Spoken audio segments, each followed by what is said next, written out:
Good evening, everybody, and welcome to another edition of the Gaming After Dark podcast. I am your host, Mr. Boom Boom Kaboom. It's Noof Nukem in the room as always, and we have got one dynamite show lined up for you. As a matter of fact, it's their second last show of the year before we take a break from the new year. But more on that later on. Let's get over to the panel because we got some crazy topics tonight, and I think the first topic alone is probably going to take up the better portion of this show.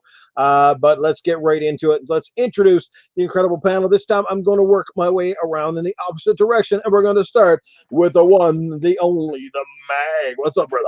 What's going on, everybody? Good evening, Noof. Good evening, chat. Good evening, Hunter, Titan. Guys, we have an incredible show for you guys tonight. It is Gaming After Dark, so make sure you turn those lights down, get the fire up, pour yourself something to drink, put the kids to bed, and make sure your parents aren't listening like mine. We are going to have an excellent show because, guys, let's just get right into it.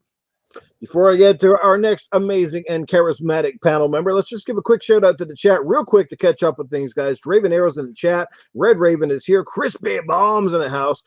Timothy Dixon, what is going on, brother? Doggy is here as well. We got Spider-Man 356 always swinging into the podcast. Anime Heaven hanging out with us right now. We got Ron Hale, a Casket Repair. Let's go down the line. We got more people coming in here. The doctor is in the house. Oh yeah, so we're all set now that we know that the doctor's here. And Dot says hi. What's going on, Dot? And wow, great crew already. Let's get right into it. Shizno Elite is in the house. Let's get over to our next panel member, the one, the only, the man who brings the common back to sense, Titan Drago. What's up, everyone? I think we all know what we've all been playing lately, right? Smite, right? Smite, right? No, so about a month or two ago, Noof said to us all, he said, you know what? We should try and expand out and try and reach out to some of these streamers on Twitch, and I couldn't agree more with him. So about a week and a half ago, I'm playing Smite with my buddy Whiskey Mike, and we get into a game, and he said, streams. I said, who? And he's like, the No-Handed Gamer. So I go and check this dude's stream out, and it's very well laid out stream and everything, and I'm like, what the fuck? I'm like, this dude actually has no hands and he's playing Smite. I'm like, and really well too, with a normal controller, not even like an adaptive controller. So I had to reach out to this guy and get him on the show because what this guy does is absolutely amazing. With no hands, this guy plays better than like 95% of the Smite players in the world. So as no-handed gamer, while you do your intro, I gotta ask you if you've ever tried the Microsoft Adaptive Controller, or if it's just something that you feel like you don't need, because obviously you're doing fine without it. I mean, you have a much higher MMR than I do, which is basically a true skill for those that don't know. And you're like, what, Diamond 3 right now, Hunter? Yeah, man, I'm sitting D3. I'm wanting to get to Masters before Christmas. We're on the way there, and yeah, man, I haven't actually tried the adaptive controller out because I've been gaming since Nintendo 64, so I've just always used a normal controller, and I'm just kind of stuck with that and want to use what everyone else is using, make it work. Dude, it's fucking impressive. This guy has a camera on his stream, a camera on what hands while he plays. It's fucking crazy, everybody. You have got to go check this guy out and see what he does. Like, he's D3, like I said, better than 95% of the players out there, so he's definitely got my respect. So I had to get this guy on the show. So without further ado, let's get into the topics, unless you guys have something to say, Noof. If the guy even said to me he just plays games, period, whether he had a fucking kill death ratio of 0.2, I'd still be fucking impressed. But the fact that he does this, he's competent and actually quite good, it blows my mind. And like we talked just before the show, before you guys join in, I said, yeah, our definitely our podcast society, our gaming society needs to be more inclusive. There are a large number of the population out there that have disabilities and handicaps, and a lot of them don't let them bring it down, which is a good lesson for all of us gamers that, are fortunate enough to have, say, all of our digits or all of our health or whatever capacity we have.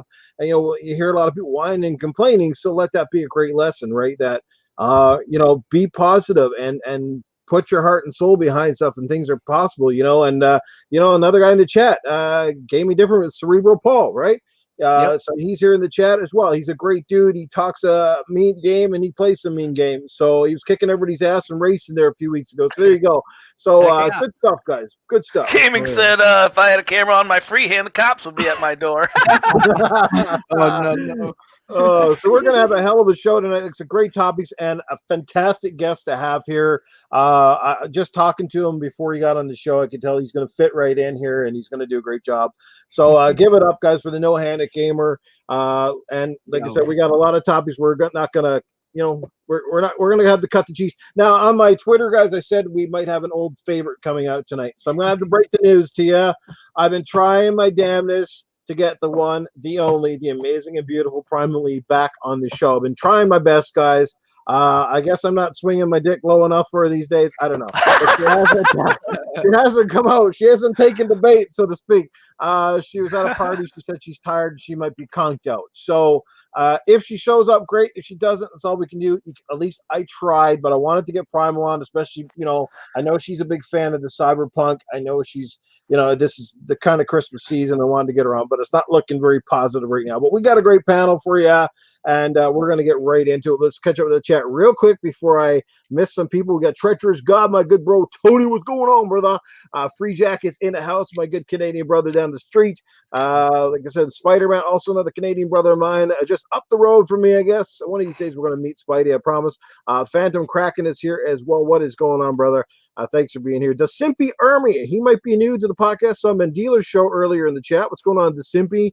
My buddy Seamus Kelly, he's my real good buddy, actually, one of my best friends in the whole wide world, guys. So give it up for my buddy Seamus. This dude is one of the realest friends a motherfucker could ever have. I miss him already because it really sucks, man. You can't hang out with your fucking friends, man, like Christmas and shit. Fucking, it's choking me up already. Fuck. But anyway, Juno's 23's in the chat. What's going on, brother? How you doing? And let's get into it, guys. So Cyberpunk 2077, one of the biggest anticipated games in the past 10 years. I think I can speak for almost everybody in the chat and the majority of people here in this panel, if not all. We've all been pretty excited about it. Delay after delay after delay after delay. But it's finally out in the wild. Some people loving it, some people hating it, some people in between. So let's get everybody's take. I want to talk about the good, the bad, and the ugly, because with every bad situation or good situation, there's always a parallel. There's always a contrast, right? It depends on the way, depends on the way things go, right? Or the way your perception here. So I have a lot to say on it as well. I'm sure the panel does. Let's just find out really quickly from all four of you guys. Meg, yep, Cyberpunk 2077. Have you played it? Nope, I haven't even turned it on. I've bought it. You know what's funny? I bought it November 12th. Okay, the day that I got my Series X. I plugged it in and I transferred whatever games I wanted from my previous Xbox. I bought Cyberpunk, I bought Call of Duty, all the games, right? Assassin's Creed Valhalla, blah blah blah blah blah. So, anticipating this game, just waiting for it. So it's just sitting there, and then all of a sudden, I'm starting to hear, what's going on. Like, a day or two before launch, you start hearing little whispers in corners, and I'm going, what the hell's going on with this game? Then all of a sudden, it comes out, and for the most part, okay, unless you're playing on PC or I've heard good experiences on the Series X from some people, but overwhelmingly, now here's the thing though, are we overreacting? Am I hearing too much of other people just kind of taking the negative and just running with it because it's more popular to talk about the negative? It gets more clicks, more views, more discussions, more arguments, as opposed to a guy who just comes on and says, yeah, I played it on my Series X or whatever, PS5 or PC, and it was great. That's not newsworthy. You know what I'm saying? It's boring. Everybody be like, okay. So like I listen to, shout out to the Iron Lords, by the way. I was listening to to ILP on Sunday, the Iron Lords podcast, and Cognito was talking about it. And he said he's playing it on the Series X. And he said there was only he played a couple hours. And the only thing that happened to him is that when he went to go open the door, he walked right through it. That's it. There was no hookers with no tits walking around or like, you know what I mean? Like a guy with a dildo sticking out of his head and, whatever, right? It wasn't any of those crazy things. Like he just said, yeah, I just tried to open a door and I walked right through it. That was it. He goes, other than that, it's been a stellar experience. So what I'm not getting is how can You know, and like the way you hear it, and I'm not saying that this is what's happening, but this is what I hear. It sounds like everybody, all these people are having a problem. But how could that be if there are people playing on a Series X or a PS5 and a PSC and having no problems, yet there's other people on a Series X and a PS5 and PC and they're having problems? I'm not understanding this. Like, I'm actually not understanding it. I'm not getting it. I'm like, wait a minute. What's the problem here? If it was a software issue, it'd be an issue across the board, no? I mean, I don't know. Let me give you a half of an answer to that. Most of the problems I've seen and most of the complaints, I'm talking probably 95% of them, 90% of them roughly, are from the old gen of hardware version of the games. We're talking PS4, Xbox One. Absolutely. I knew that. Now, I was going to get to that. Yeah, I'm talking about the PS5, Series X, and PC. But what I'm hearing, an absolute fucking dumpster fire are the Xbox One, PS4 versions. Yeah. And my God, I just said, did you guys see the review on IGN? Yeah, they actually, good Lord, too. It actually says, you know, for once, and they gave it a 4 out of 10. And it actually says in the summary, because I usually skip like a lot of the review if I'm not really interested. I just want to see what the score is. And they give like a little blurb at the bottom, especially if I'm at work or something. I don't have time to read it. So I'm scrolling to the bottom and it actually says, we beg you not to play on an Xbox One or a PS4. It said, please play it on next gen only. It is absolutely atrocious. And I couldn't believe it. Like, I mean, that is so bloody inflammatory. But I mean, my God, it was so funny just to read it. And in fact, I've got it right here. I just pulled it up. Listen to this. IGN, 4 out of 10 bad. Please don't play Cyberpunk on a base Xbox One or PS4. It is a shockingly bad way to experience what a fantastic RPG on better hardware. I've never agreed with IGN more in my life. You know what I thought about? I was talking to my cousin a couple days ago about it because he wants to get it because I have a PS4 just sitting here, okay, so just sitting in the house, and he's like, can I have your PS4? I'm going to buy Cyberpunk. I'm like, no, you're not getting it. I said, I'm not going to make you go out and pay $80 for this game, and then you're going to play it on the PS4. And so I sent him a picture of that review, and he's like, well, how bad could it be? And I'm like, you know how bad it's going to be? Did you ever play Mortal Kombat on the Game Boy? Okay. Okay. Mortal Kombat 11. No, Mortal Kombat 1 or 2, I think it was. I think it was 2. My God, play Mortal Kombat on a Game Boy, a black and white Game Boy, and you come back to me and you tell me what happens. See, so that's what it is. It's the same idea. The point is when they had it for the PlayStation 1, PlayStation 2, and they were releasing it on Game Boy. The Game Boy looked like those Tiger Electronics games, you know, the ones where they have like the pre-drawn guy and it just kind of, you know, it moves back and forth, and that was it. So I'm like, what did you expect?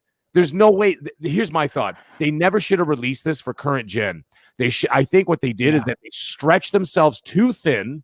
Okay. They should have focused on next gen hardware only, even if they would have suffered in sales immediately because there's a shortage issue with the consoles, but they would have made it up in the long run, for Christ's sake, especially if it's a game that's going to be stellar. I have no doubt in about a year or so that it's going to be stellar.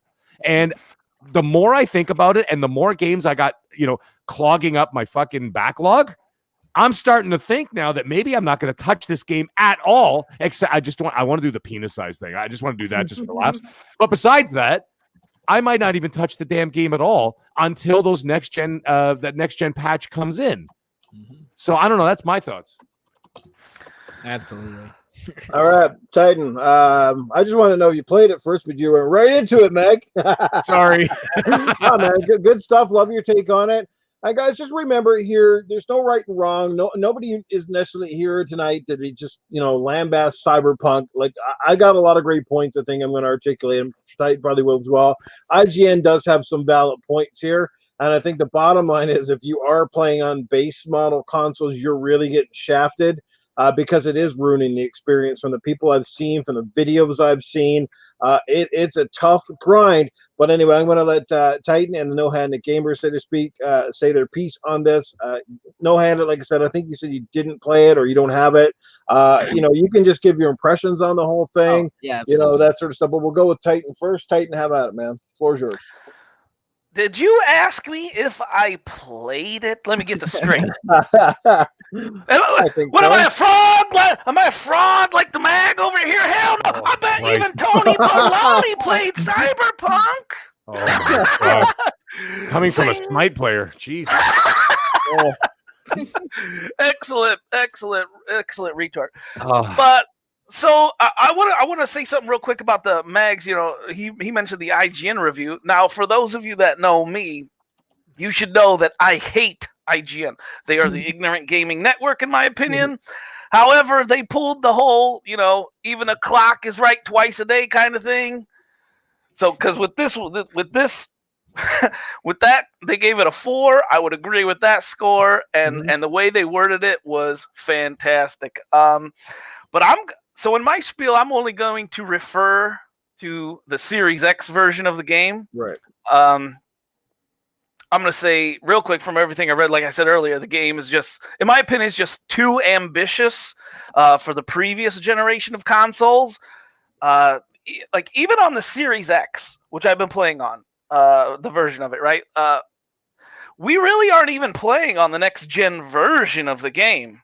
Right now, we're just getting, you know, the amazing load times and slightly better frame rates on the new consoles, right? Because we haven't had that next gen patch yet. So I've played this game in both modes, and it's really nice that you could switch between the frame rate mode and the quality mode without having to actually restart the game. You can literally go in the pause menu, switch it up, you know, and boom, it's there. It's switched. The mode is switched for you. Usually you have to restart a game for those assets to, you know, take hold, but not in Cyberpunk. So that's nice. You can go back and forth at a whim. But I played most of my time in the quality mode in 4K, right? With the bells and whistles, you know, the visual experience. However, when I got into the wasteland area with the brunette chick, what's her name? I can't remember her name right now. Someone let me know in the chat what that brunette's chick, what her name is that you do submission. Alana Pierce, her character? I don't know. No, I don't think so. She's a brunette. But either way, when you get into the wasteland, Pan Am, that's it. Pong Soul misspelled it, but yes, it's Pan Am. Yes, Timothy Dixon, yes. So I noticed, like, when I got into the wasteland starting doing their missions, I could tell it was a much less, like, optimized area, which is weird because I could tell like a significant difference from area to area in this game. It's like they each have their own quality control team or something for each area, because each area has their own quality to them. It's so weird to see, especially with this such big of a title, but you know, COVID times, it is what it is. So I had to switch to the frame rate mode in the wasteland because the game out there in the wasteland, the quality just for some reason out there just wasn't there. And so yeah, let me know if you in the chat, or maybe you knew if you've run into some similar experiences with that in your spiel. Let me go ahead and know that. But as far as bugs go, like I've only seen very minor bugs. Like I'm talking someone sitting on an invisible chair. Like I haven't even had any of the fun glitches yet. Like I've seen a lot of people post on Twitter the fun glitches about like when their car, like I've seen someone was just watching the Vista, and all of a sudden they said in their tweet, they said, I didn't know the Hulk was in this game, because all of a sudden the car comes flying at them from like hundreds of yards away, just out of nowhere, and it like hits right by them and goes over their head, and they barely survive. I thought that was the coolest thing. And I saw a picture one guy posted it somewhere on Twitter that he designed his character. He put the clothes on. He goes, "Look, my penis was so big, you don't even stay in the pants. The penis is hanging out through like the pants." I fucking laugh. I was, oh my god, it's hilarious.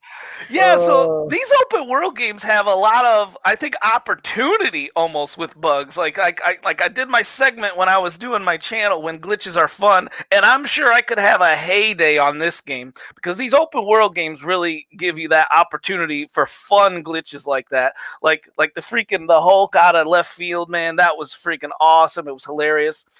Like some glitches like that are okay. Like game breaking bugs and glitches are what I have a problem with, right?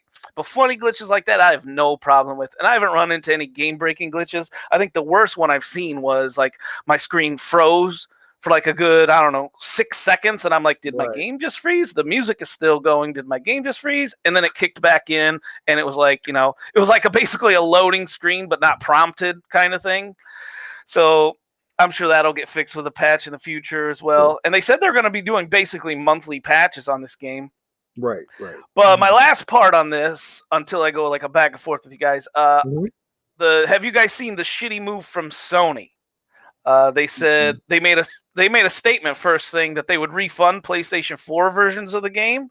Right. So that tweet is out in the wild. And then they do like a quick 180 as soon as Cyberpunk says a patch is coming out. They're like, oh, Really? Yeah, PlayStation's like, oh, a patch? Oh, hell no, y'all can wait. Y'all can't have your money. PlayStation is for the payers.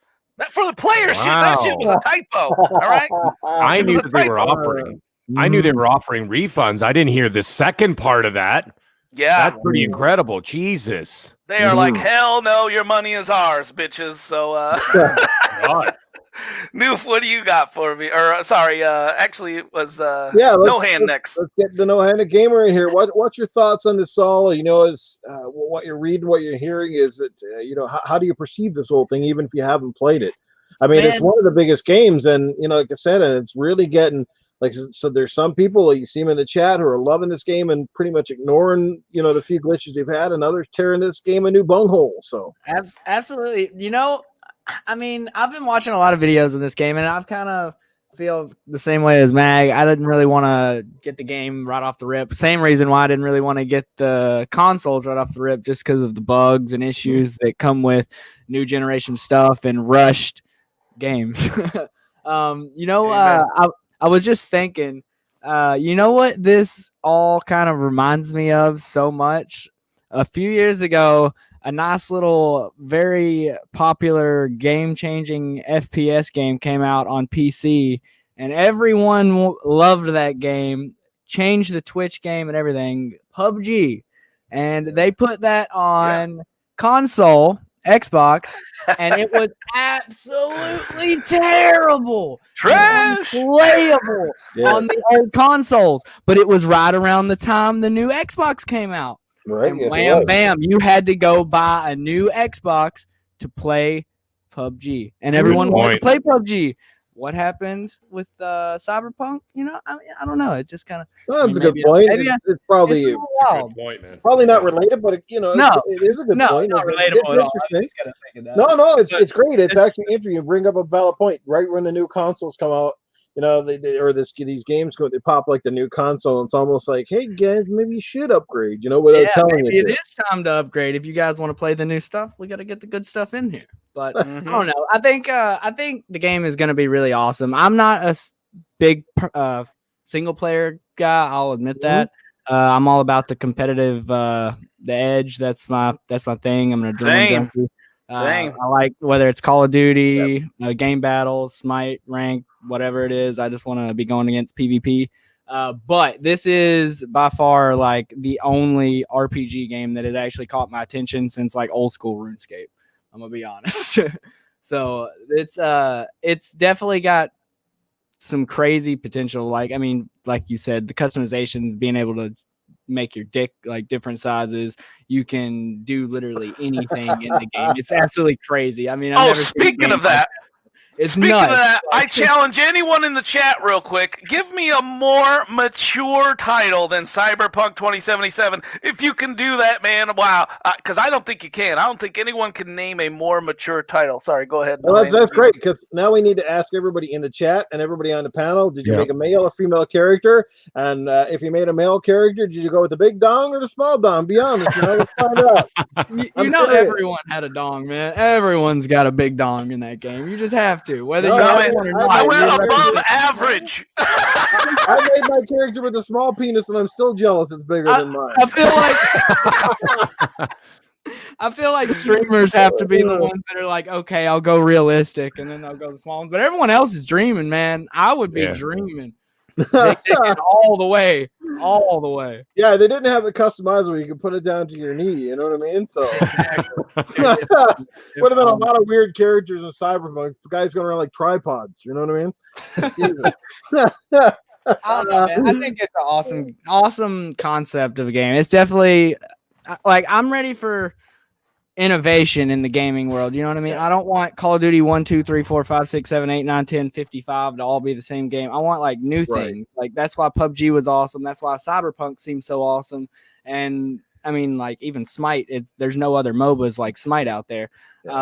So like innovation, I think, is really awesome in the game world, and I love seeing that. And with innovation comes upgrade in technology, unfortunately, and that's what a lot of people aren't really thinking about. They just kind of want their cake and eat it too with the console they've had for 7 years that's got full of dust, and people don't really look at all that stuff, man. They just kind of they kind of want their cake and eat it too, man. You know what I think, though? Sorry, I was going to just go ahead, jump on something you just said there, dude.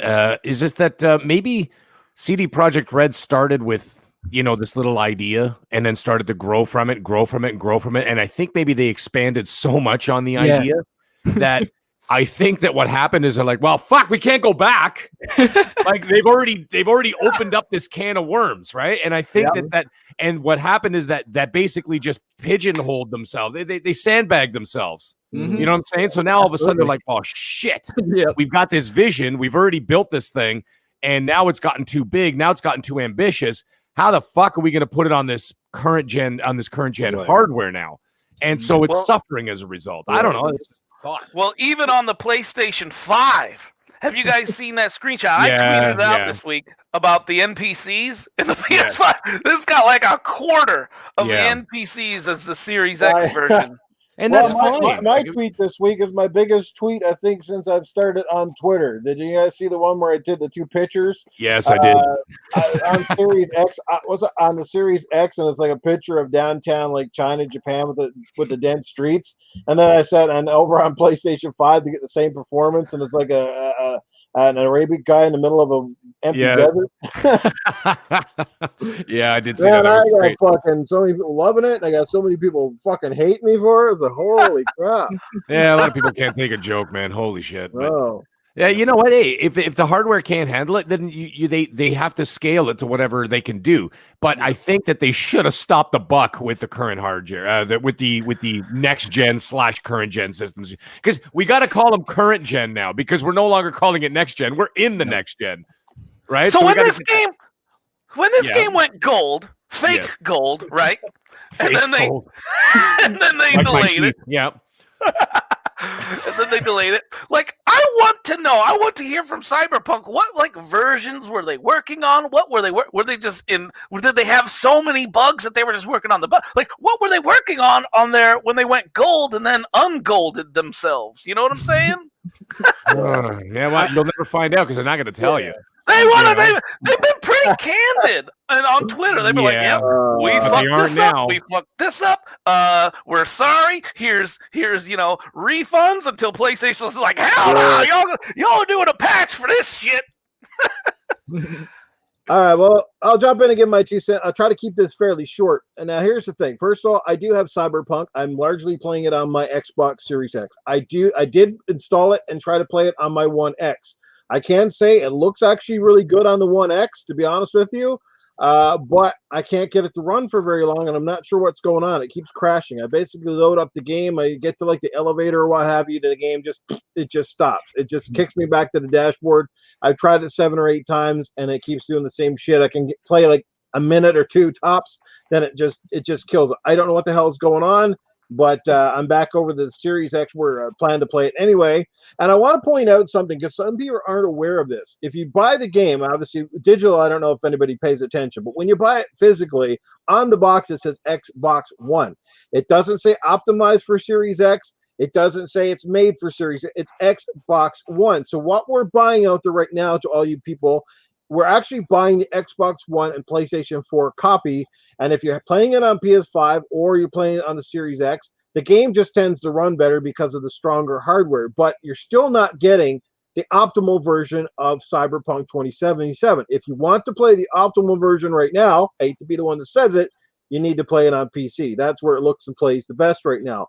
But I think sometime next year, hopefully, let's cross our fingers, the Xbox Series X patch will come out, and or we'll get the patch, the free upgrade should we say, or perhaps they'll have their own version, that you can come out and buy digitally or physically, but they are planning to upgrade it for the next gen consoles. We kind of thought that was part of the delay right now. Like a lot of us thought that that's why the game got delayed so much, because they were trying to optimize it for the new consoles, but I'm not 100% sure that's actually the case. And who I blame here for all this, guys, I don't necessarily blame CD Projekt Red as much as I blame the publisher. I'm really going to blame this on Warner Brothers, and you know why? Because honestly, this game should have never released on multiple platforms day one, period. This is their problem. We're in a time of COVID right now where this developer is probably spread pretty thin as it is. They're trying to finish off one of the biggest, most ambitious titles in the last 5 or 6 years. And, and they have to bring this out for everything but your mother's friggin' refrigerator.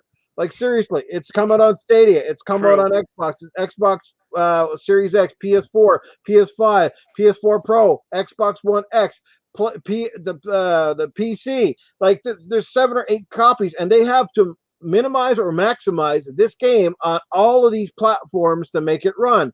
So what they should have done was really concentrated on the Xbox One and PS4 versions first, because that's what it started out in its lifespan. It didn't start out on the Series X, or the PS5. It started obviously with PC. PC is always the benchmark, and then they go to the consoles. They obviously are having trouble hitting the type of level of fidelity they need to make this game, look. So they're going to have to make sacrifices. Just like when you port a game to the Switch, you got to cut out the textures. You got to cut out the amount of stuff on the screen. You still get the game, but you're going to have to put up and sacrifice. And this is also I blame part of it as well with these, these teasers that we get way back when they show you the game and they show you running on, like I said, pre-rendered CGI stuff. They're going to have to kind of stop that too, because what's happening here is it sets the game up to fail. And this is not just Cyberpunk. It's almost any of the next-gen games. We keep seeing this pre-rendered. And you don't see shit until the game drops in your lap. And even then, well, guess what? They didn't even show off the Xbox One or PS4 versions. They kept them from the reviewers. So that part I do hold on CD Projekt Red, and I hold it against Warner Brothers as well. They knew what they were doing. They knew this game still looked rough, even though they had several delays. And they came out and they just, here you go, guys. Here's your game. We hope you enjoy it, but it runs like absolute ass if you play it on the base models. And I've seen enough videos so far, and I've heard enough people on social media to know it does run like ass compared to the higher end consoles. I mean, fuck, we wouldn't expect anything less when you paid for a PS5 or an Xbox Series X, but it does. It's chugging. The texture, the detail level is almost atrocious. Like, it looks like it has some really old ass textures going on. And like, I've seen pictures of the PC version, and that shit blows my mind. I'm like, damn, that is looking good over there. Looks still pretty damn good on the Xbox Series X. Don't get me wrong. But you can definitely tell the game still hasn't been fully optimized yet, right? I'm playing on the quality mode, and it's basically running at a solid 30 most of the way through. I've had 1 or 2 frame hiccups, but nothing major, and I've had no major bugs or glitches. On a lighter note, really funny, the game is going to be fucked up when the first thing you pick up in the game is a fucking fuzzy dildo. I was like, what? I go over to the floor, sing on the floor, I press X, and it's like a dildo. I'm like, what the fuck is going on? What the hell? The first thing I get in this game is a dildo? I'm like, what the heck? But anyway. Noof, I got 2 questions for you real quick. Man, go ahead. First of all, have you met Pan Am yet? And what kind of start did you guys do? Let me know, because you could start from 3 different places in the game. I went with the Nomad. You did go there. So did you start, if you're a Nomad, did you start in the Wasteland? Because I started as a Corpo. I started in the Wasteland, yes, and then I met up with Jackie, and we had to break through the what do you call it? We had to get across the border and shit. That story is completely different from mine. I started as a Corpo. That's interesting. That is cool. I like that a lot. So yeah, definitely know what kind of start you did in the streets, and so you have not. But you said you have not met Pan Am yet. I don't know if I've met her or not. It seems like I have, but I can't say for sure. If you met her, you'll know, I think. I'm about 15 hours into the game so far, play-wise. I think I'm level 12 now, in terms of my character.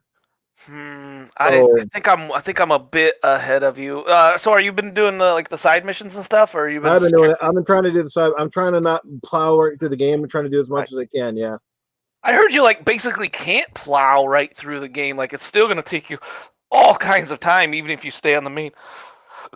On the main missions. But my last question for you. So when you spawn, like you said you started basically in the wasteland. Started in the wasteland, yep. So yeah, you mentioned a lot about, unrefined textures and things like that. And I said, yeah, I started as a corpo, so I started in the city. The city was so much better looking than out there in the wasteland. And I think so we're both kind of getting that same kind of vibe from the game. Let me know in the chat if you guys have a different vibe from it. But yeah, ain't that strange to you? Yeah, and another thing to tell everybody too, if you're playing on the console, make sure that you play with your settings. I've heard some people say already to turn off the HDR because it's got that Red Dead Redemption bullshit going where the HDR is not right and it actually makes the game look worse. So you may want to try at your system level, turn off the HDR and just see if it runs better. Another thing, you got to turn off the film grain and turn off the achromatic mode in there because it makes the game blurry. So the settings, you can look it up online, guys, but they're setting, and same thing if you're looking at the bright. So if you are playing with a 4K TV, HDR and stuff, make sure you tinker with the nit setting and everything as well, because what on the default for the game when I loaded it up, everything looked really bright and washed out. I'm like, holy hell, what the hell is going on? But I tinkered with that. I looked it up online. Somebody had some recommended specs, and I went with that, and it actually looks a lot fucking better. So play around with it. Sometimes your TV makes the game look worse than it should, and most people don't get that because they just kind of go with defaults and go, why is this game looking kind of the way it does? But yeah, so play around with your settings there too, guys. Yeah, and I'm playing the quality. Well, let's catch up with the chat real quick. Crazy Greek Dude's in the house. Jesse Darby's here. Gaming Differently with Cerebral Paul. The Wise Old Gamer's up in the house. What's going on? The Doctor's still with us. Dreadpool's hanging out here. Game Genie Prime. CSS Freelance. We got Deck is in the house. We got ACS Husk is here. Phantom Kraken, Princess Zelda, Youngest 02, Doggy Dog 420, Psychonauts is here. Jesse Darby, Abacab is in the house. Man, we got a good crowd going here. 58 already, guys. Game Genie Prime, Princess Zelda.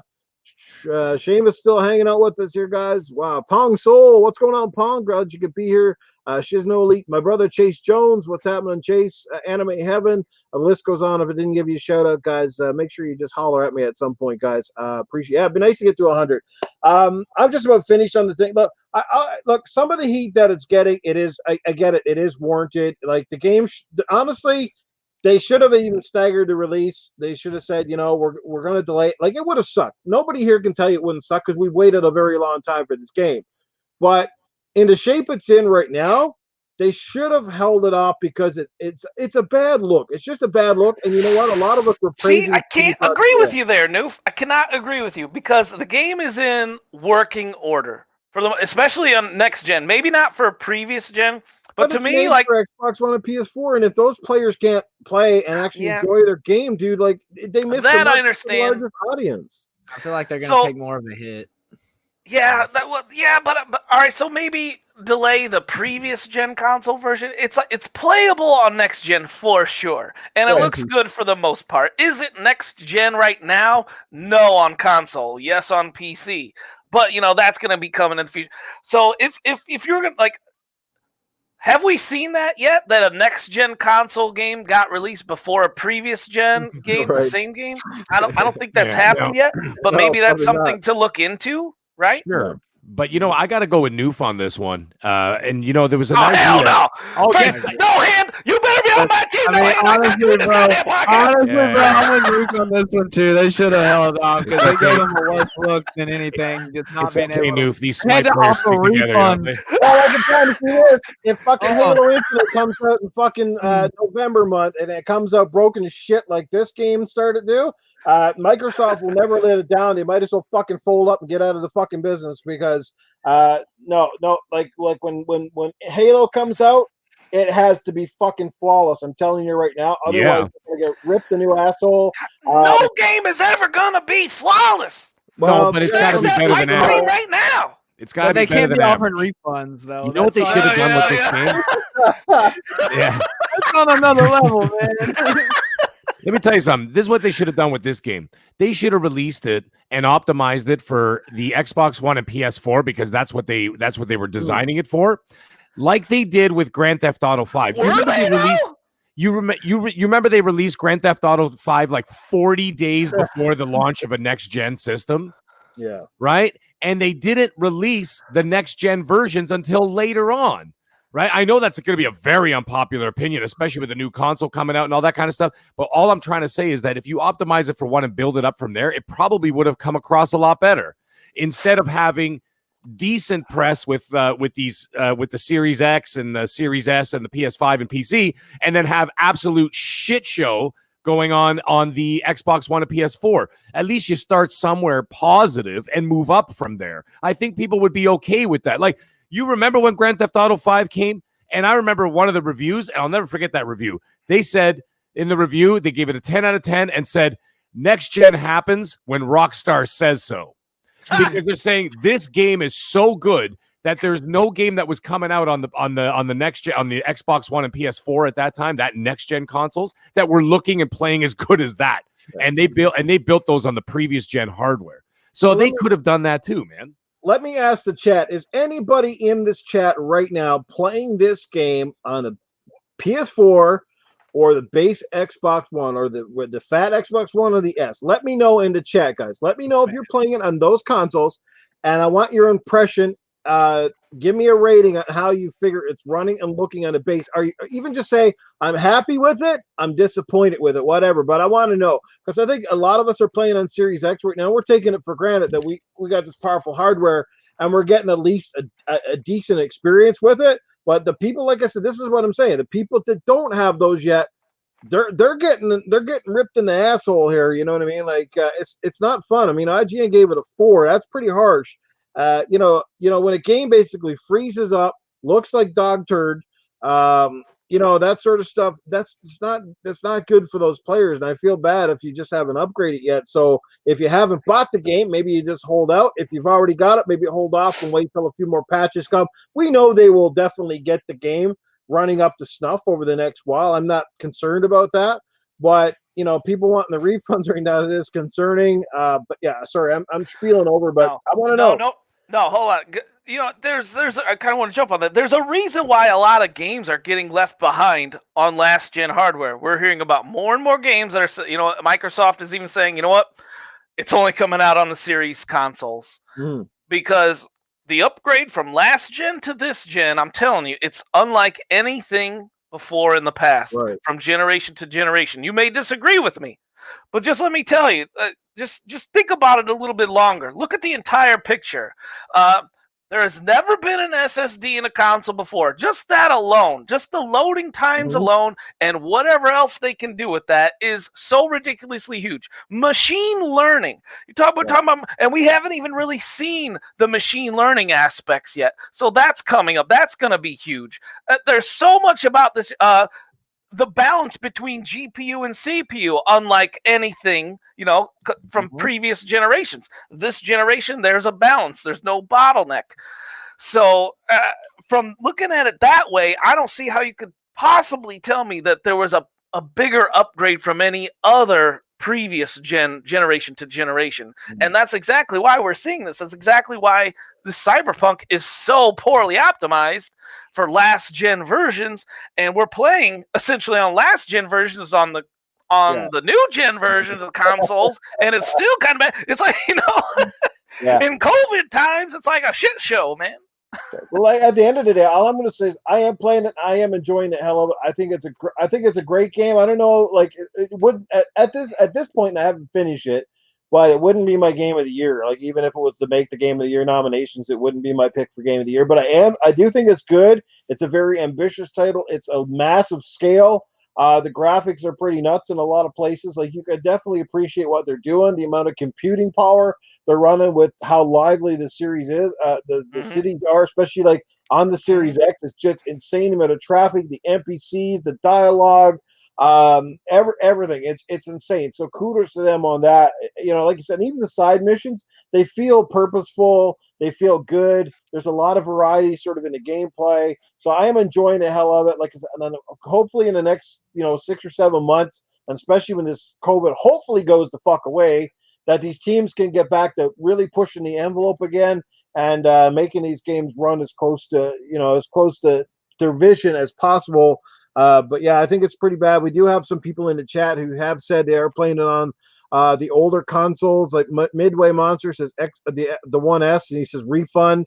Spider-Man's playing it on the One X and says it's fine. Jesse Darby, I think, says he's having some issues with his.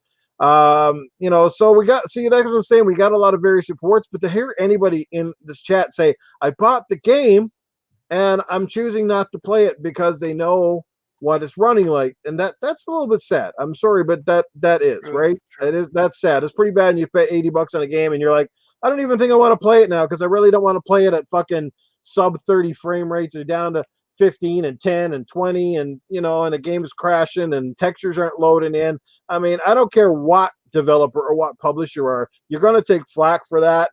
And like I said at the top of the show, I blame Warner Brothers. They should have come out and done something differently. So, CD Projekt Red issued an apology here, guys, and I get it, and we accept it. Some of us accept it anyway, but they should have just said, guys, honestly, the game is too demanding. We're working on too many versions. It's best that we left it another few months and release the game, in a better state where people aren't fucking irate. I don't know, man. That's the way I look at it. So. But I do like the game, and right now, if I have a scoring it, I'd say I'd give it a solid 8 from where I'm at.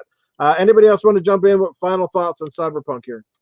Yeah, I want to compare Valhalla with this game real quick, okay? So Valhalla, remember me saying in previous weeks on Valhalla how I'm not getting smashed with all these extra side missions. There is a distinct designing decision choice between Valhalla and Cyberpunk, because Cyberpunk, there are so many side missions and possibilities and different types of missions that are there. It's kind of crazy, and I think I prefer that, actually. It's weird. I didn't think I would, but I definitely prefer the Cyberpunk.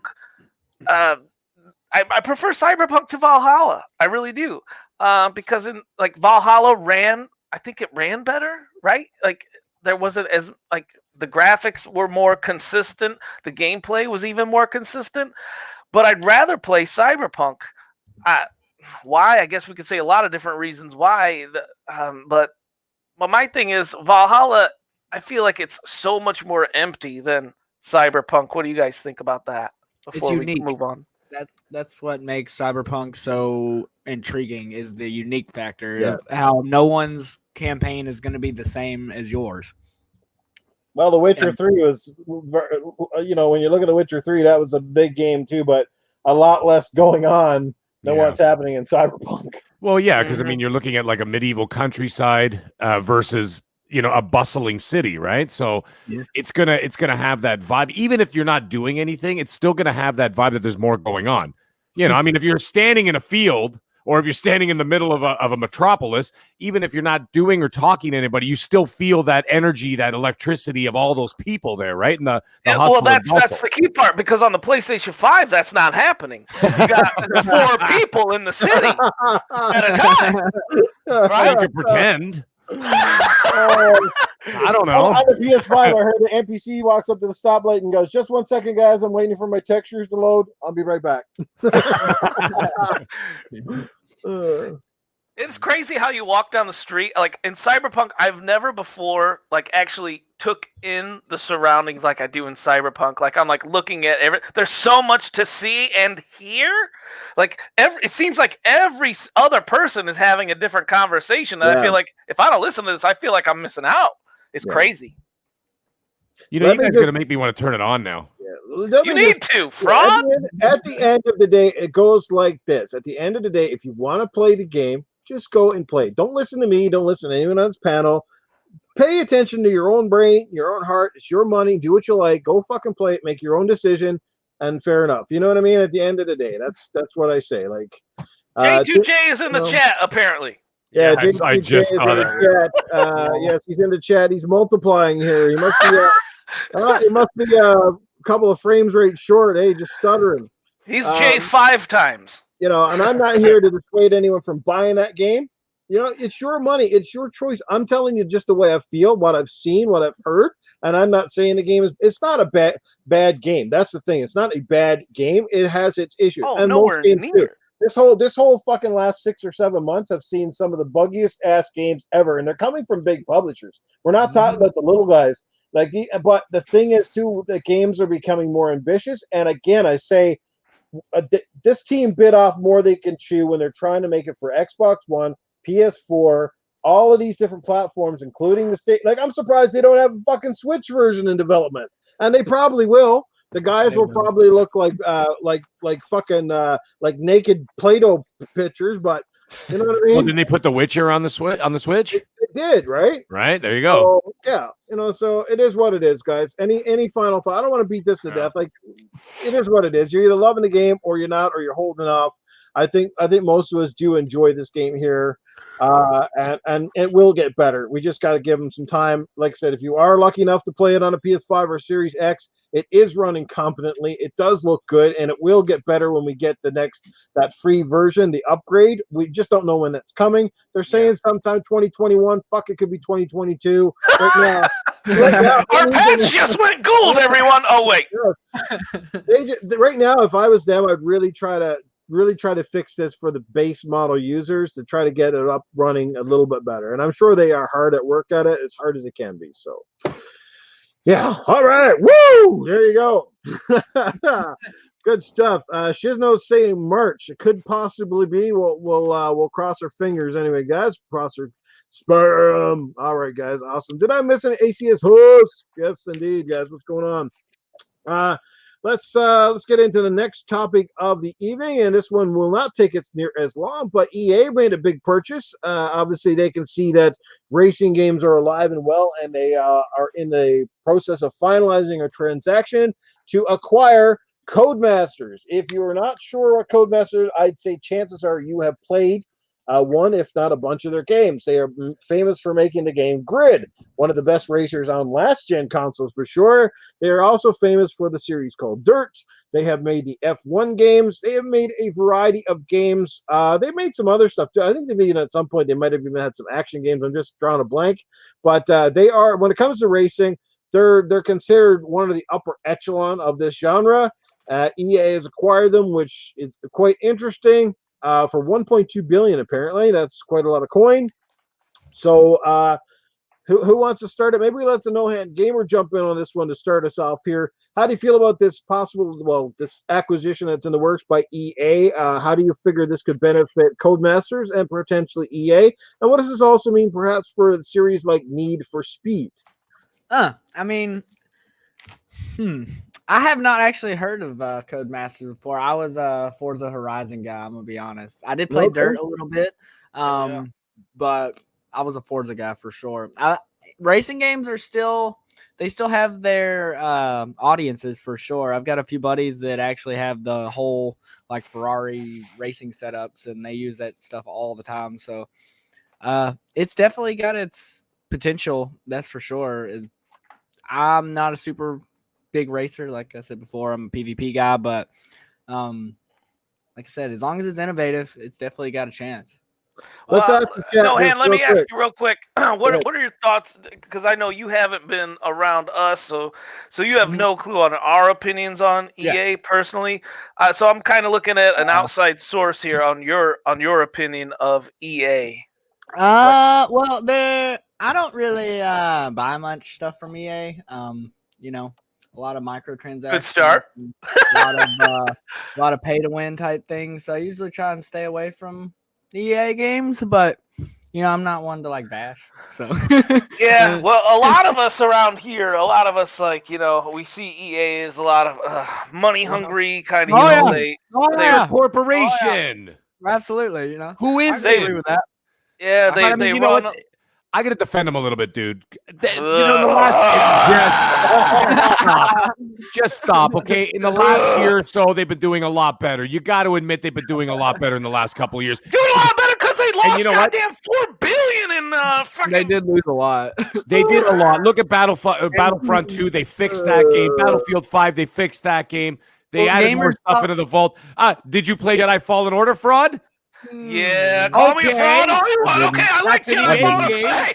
But hey, I got that was from Respawn. Okay, I don't even consider Respawn is owned by EA. I don't even consider Respawn under their umbrella. I know, because Zampella's accept it. Zampella's his own. He's his own like entity. Eh? Zampella is bigger than EA. I'm 100%. I'm 100% convinced he's part of the Gambino family. Because he's got to be. Because they're like, yeah, Mr. Zampella, we need you to use the Frostbite engine. He's like, maybe you guys should go fuck yourself. How about that? What do you guys think about that? Exactly. Now, why don't you get out of my booth right now? Because I got a cappuccino coming. All right, get the fuck out of here.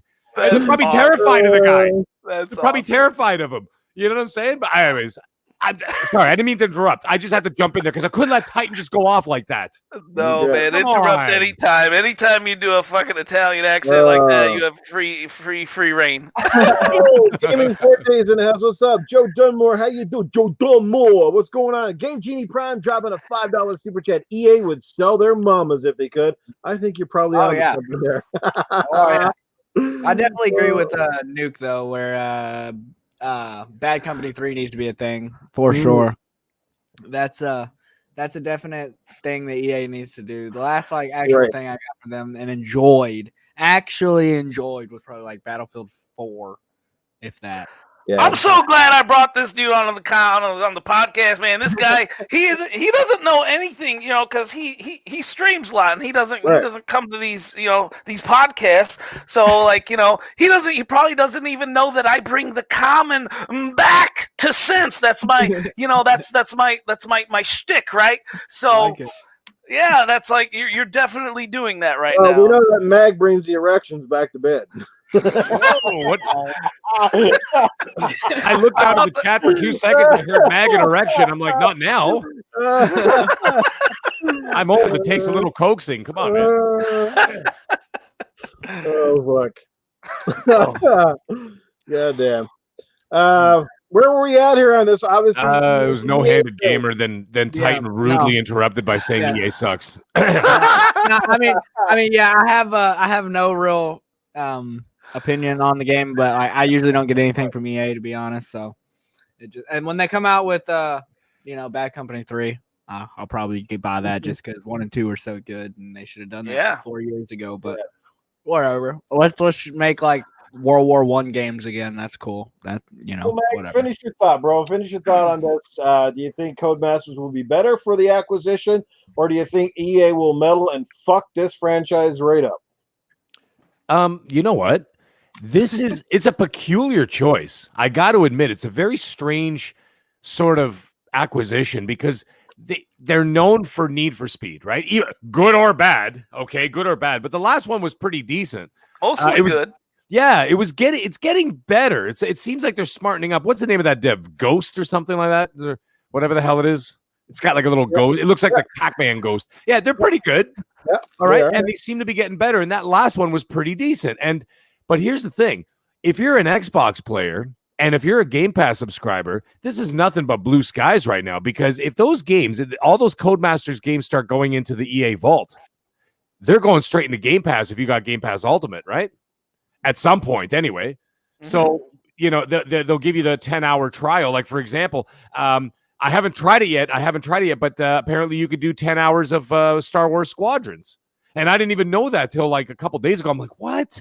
So it's there. So I can give that a shot. But anyways, the point is, eventually those games will go in the vault, right? And even their past games will go in the vault, which means, in turn, Xbox Game Pass Ultimate subscribers will get all those Codemasters games. So it's a win for Xbox gamers and PC players. As for EA, I don't see the angle. I mean, I get the games. I mean, F1, I know it's not huge here, but I do understand that in Europe, it's actually very popular, the F1 series in Europe. But other than that, I don't really play. I'm interested in the Dirt series only because I heard that Dirt 5 is a bit of a departure from the rest of the series, and it's gone for a more fun experience as opposed to realistic experience. So I think that's pretty cool. So I might check out Dirt 5 at some point, but I'm not a huge racer guy. But I still find it to be a strange choice to try and corner the racing market. I mean, who are you competing against? You're going to be Gran Turismo and Forza Horizon. That's it. Or sorry, the Forza series. Horizon. I mean, those are the only big dogs left if you think about it. Yeah. You got Project Cars, but they're not great. But other than that, that's it. I mean, so I don't get the angle. Like, what's the angle here? Like, if Codemasters made racers, adventure games, first-person shooters, online multiplayer games, then you could say, all right, that's an interesting thing. Like, for example, like when Xbox or when Microsoft picked up Bethesda. Okay, that is diverse, right? Because you've got RPGs, you've got third-person action adventure games, you've got first-person shooters, you've got all these different games that they have, and all these different genres. So that makes sense. So then you're cornering different markets. But to get a company that basically just pumps out, dare I say, mediocre racing games compared to like the Forza series, Horizon. Right? That's a bizarre choice, man. I don't get the angle. Maybe there's something I'm not seeing. I think here's your angle. There is. Here's your angle, and I'm pretty there sure is. Why. But first of all, somebody said, why didn't Microsoft go after? Well, here's the deal. They already have Turn 10 and they have Playground, which make two of the best racing games on the planet. I don't think Microsoft wants to bog down their portfolio with another company that is basically known for racers. Like it doesn't really fit their portfolio. Here's why I think EA ponied up the dough. Because Codemasters just recently reacquired the FIA license that is for the rally car. Okay, before it was the ones the guys that were making WRC World Racing Championship. They had that. They had the big license, but they lost that, and Codemasters got that shit back. So also Codemasters, I do believe, has the licensing for F1, and F1 is very fucking big, especially in Europe. F1 racing is huge. So now EA has two of the biggest European licenses under their banner with Codemasters, who are very competent race car game developers, by the way, if not one of the best. So now they have that talent. So just imagine if they branch out, they get the licenses, and I'm assuming the licenses are coming with these guys underneath that banner for $1.2 billion. And, and they're going to make competent racers. And, obviously the thing is with EA, we've seen how they've kind of thrown darts at the board when it comes to Need for Speed. It's like some games are doing well, some games are kind of flopping. They've even gone back to doing the old, they brought out Need for Speed Hot Pursuit, the remaster recently, because that was one of their most beloved Need for Speed games in the last 10 years probably, and they brought that one back out. I'm playing it. It's a ton of fun. Like the game is still graceful, even though it's a bit older, but it looks fantastic. So I think that's where EA was going with that. And now, if they're struggling to say find a Need for Speed, like now they could possibly even make multiple Need for Speed games. They could have Codemasters do a version, and they could have the other internal studios do a version, that sort of thing. You know what I mean? So I think that's kind of ultimately that's what they're going for. Now, how this is going to pan out in the long haul, I don't know, because EA is notorious for meddling, but I don't think they're going to meddle too much with racing games, because racing games aren't really built like in a model that fits well with games as a service. You know what I mean? So I don't think they're going to meddle too much here with that. EA has meddled with Star Wars a lot. Thank God they're starting to finally come around and get it right, because they nearly destroyed the Battlefront game. And thank God they let Respawn kind of do their thing when it came to Jedi Fallen Order, because otherwise, Vince Zampella, I guarantee that motherfucker held strong, just like Mag said. Oh yeah, we're not making this game unless you let us do it our way, or there's no fucking go. And that's what some devs have got to do. Yeah. Because too many of these devs are the publishers are constantly looking at the bottom line, and they're always looking at how can we make this game to make money. Like I said, that was the difference between the 360 era and the era we're in now. It's during the 360 and PS3, DLC and extra content was made as a bonus to gamers. That wasn't like, oh, we're here to make it. Sure, the bottom line is it makes money. But good. Did you ever notice how the games always had campaigns, and usually a lot of the DLC came out well after the game was out, and they kind of waited to see if the game was successful on its own, and then they gave you the content. And now we got fucking games that are trying to sell you 2 years of shit before it's even developed. That tells you right off the bat that before the game even starts to add one pixel to the paper, these guys are in the boardroom going, we need this game to last about 5 or 6 years. We need this amount of content. I don't care how you build it, how you sell it. Let's get these fucking suckers on board. Let's throw in some new chicks, fucking Pac-Man. Throw the Master Chief in there. We got her fucking done. Let's do it. Let's sell these fucking sorry-ass motherfuckers everything we can. Let's take them for all their work. They'll bitch and scream, and then we'll turn around and go, oh, we're so fucking sorry. We're so fucking sorry. We'll take your shit out of the game, and you'll eat up another pile of shit, but we'll disguise it behind some other company wall. So and no hand, that's exactly why we don't care for EA around here. That's how the world is, bro. 100%. Fucking boardroom, and that's why I fucking don't trust them. Because they started in the board. You should let the game speak for itself, and this is why I do give Sony the big balls props. Because a game like God of War doesn't have microtransactions. It doesn't have fucking 50 things to sell along with it. It's the game it is. And it sold a shitload. It got critical acclaim. And you know what? They never wavered. They never said, fuck it, we're going to fucking put a pink tutu on fucking Kratos because some dipshit fan wants it. No, they did now. Oh, yeah, they did sell them out. Yeah, they did sell them out. Yeah, because now I got Kratos. I got Kratos. Yep, I got Kratos with a ghetto blaster on his head doing the fucking floss in my living room. We got you there, Noob. Jesse Darby brings up, you can thank Grand Theft Auto started its own fucking shit show that's turned into a whole new debacle altogether because fucking people are eating this shit up. And the game's how fucking old, 2013, 7 years later, they're still making content for the game and people keep eating up. I'm like, you know, guys, if you keep buying that shit, we're never getting GTA 6, okay? Yeah, that's true. Right? Why the fuck? 100% right, man. Why make GTA 6 and spend fucking $250 million when all you got to do is get fucking 10 people in your studio, whoever the fuck's left working there, go, throw some more cars in there and another racetrack and put some more guns. Let's do a heist and we'll sell it for another $5 and we're good to go, guys. Yeah. Why buy a new cow if you're already still milking this one and it's got lots of milk coming out? Just fucking keep milking it. They are making GTA 6, but they're going to keep delaying it because they're just going to say, fuck it. Just guys, relax. We just made $500 million between October and December. You know what I'm saying? Yeah. It's true. Anyway, let me jump in on this now. Go ahead, guys. Take it away. I'm done speaking. Did you guys see the tweet? I'm going to start it this way. You guys see the tweet from Game Pass saying that EA Play will be in Game Pass for, I quote, a really long time? Did you guys see that tweet? No, but I knew it wasn't indefinite, but I knew it was going to be for a very long time. I think it's going to stay there, though. I think they're going to see the engagement numbers, and I think it's going to stay. Anyways, why? What's the angle here? So they tweeted that it's going to be in Game Pass for a really long time. Now, So that's up for your interpretation of that statement. But this is what you forgot about in your equation, Mag. Yeah. Okay? Completely forgot about this. You know what this acquisition from EA and Codemasters screams to me? Is spending spree. EA just got this acquisition essentially paid for by Microsoft, or at least a huge chunk of it, for putting EA Play into Game Pass. And that right there, this easily substantiated this acquisition of Codemasters. Do they absolutely need them? No, but hell, Microsoft is pretty much paying for these guys. Why not buy them up? I'm sure they looked on the market and looked at who's out there for sale. I'm sure they looked at a lot of different things. Yeah, that's actually a really good point, dude. And the thing is, though, at the end of the day, they have to start looking at each other. All these big corporations have to start looking at each other with side eye right now. And the reason why is because, as Yoda always said, begun the streaming wars have.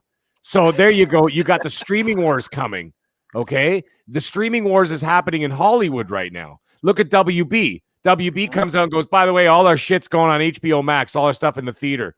And now all of a sudden, 2 days later, what happens? Disney unzips their pants, flops out their huge cock and goes, yeah, well, here's 40 new shows, motherfuckers. And you know what's going to happen? Now everybody else is scrambling. Now Netflix is scrambling. Now Hulu's scrambling. Now Amazon Prime is scrambling. And so what they're doing is they're all setting up. So what they do is that they try to buy as much property as they can and then start to go to bat against each other, right? So Microsoft is basically doing this alone right now because Google Stadia ain't doing fuck all. A lot of all their shit is third party, right? So I mean, I know they have a couple of studios, but it's nothing that could compete with anybody. So what's going to happen now? So now you got the Xbox is doing their thing with Game Pass. At some point, I think Dance Move said it the other last week or so that he was talking about how Sony wants to do some kind of an answer to Game Pass, right? You know what that means. It might not be the same as Game Pass, but it'll be something similar to it. EA is going to start going, when this contract runs out with Microsoft, let's keep buying up companies so that we can actually compete against them. They might act as friends, but don't ever fucking fool. There's a big difference between business and friends, and I'll tell you something. When it comes to money, there ain't no friends. So at the end of the day, they're going to be competing against each other, and I think they're just playing nice right now until they get more acquisitions. But I think you're onto something, dude. I think that eventually they're going to start doing their own thing again. Well, let's not forget, there's only so many devs out there, especially devs with any kind of clout or any kind of speciality, right? And so I think people are going to start snatching them up, whether it's Sony, whether it's Microsoft, whether it's EA, whether it's who, of these big guns, Take-Two Interactive, these are the big guys. And God forbid Tencent, which a lot of them are staying away from because of all the political reasons, right? So, that's what's going to be happening. So they're going to snatch up everybody they can get their hands on right now. Anybody who's not nailed to the floor is going to get fucking bought. I can't believe Amazon and Google have not bought more studios. I don't know how. Because their business model is not working. Because they don't have a base like Xbox. They don't have a base like PlayStation. Right, but so what did they think they were going to throw Stadia out there and it was going to blow past Xbox in fucking 6 months? Here's the thing. Google has that kind of fuck you money. Google could just go. So spend the fuck you money. Buy some devs. Don't get me wrong. I don't want them to. But I don't why aren't they? But you know what? To them, it's for fun. They're just throwing it. They're throwing it at the wall to see what sticks. You know what I'm saying? That's what these corporations do. I can't believe that, man. They do that all the time. How many failed products do companies have that never see the light of day? That's true. You know what but I'm saying? Still, all right. Let's take Google Stadia for example. Okay, right. They made a huge investment, even for Google. You cannot say that's not a sizable investment into that infrastructure for Stadia. Okay, but compared to what they make on a yearly basis, I know. I'm not. It's a fucking piss in a bucket. To them, right? So why aren't they? But my whole point is, why aren't they buying up studios? Like, if that's a piss in the bucket, then piss in the damn bucket a little bit more and fucking get up some studios. Yeah, I don't a chance in this market. I think they're just wishy-washy about it. I think they're wishy-washy about it because I don't think they want to go big on investment. That's what I'm thinking. I think they're just they're tinkering around, seeing how it's going, but they're not getting serious about it. And eventually, I think it's just going to fade away, just like the fucking Zune, okay, or whatever, whatever product that just doesn't really take off, right? They're eventually just going to give up on it and go, fuck it, and they just walk away from it. Microsoft does it, Google does it, Amazon does it, Sony does it, everybody does it. They all have something that they just try. It almost feels like they're putting no heart into it, Like the Google Stadia thing, like there's no heart into it, like they're not going strong. I don't know. It's just me, but I'm just saying. I want someone to sound clip what Mag just said a minute ago, his last minute, and let's see if that ages well. That's why we have weekly shows, so we can go back on our own words.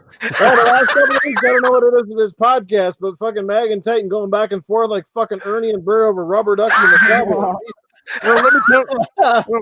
Well, let me tell you something, Titan. Okay, I don't think that the Zune was actually a really bad product.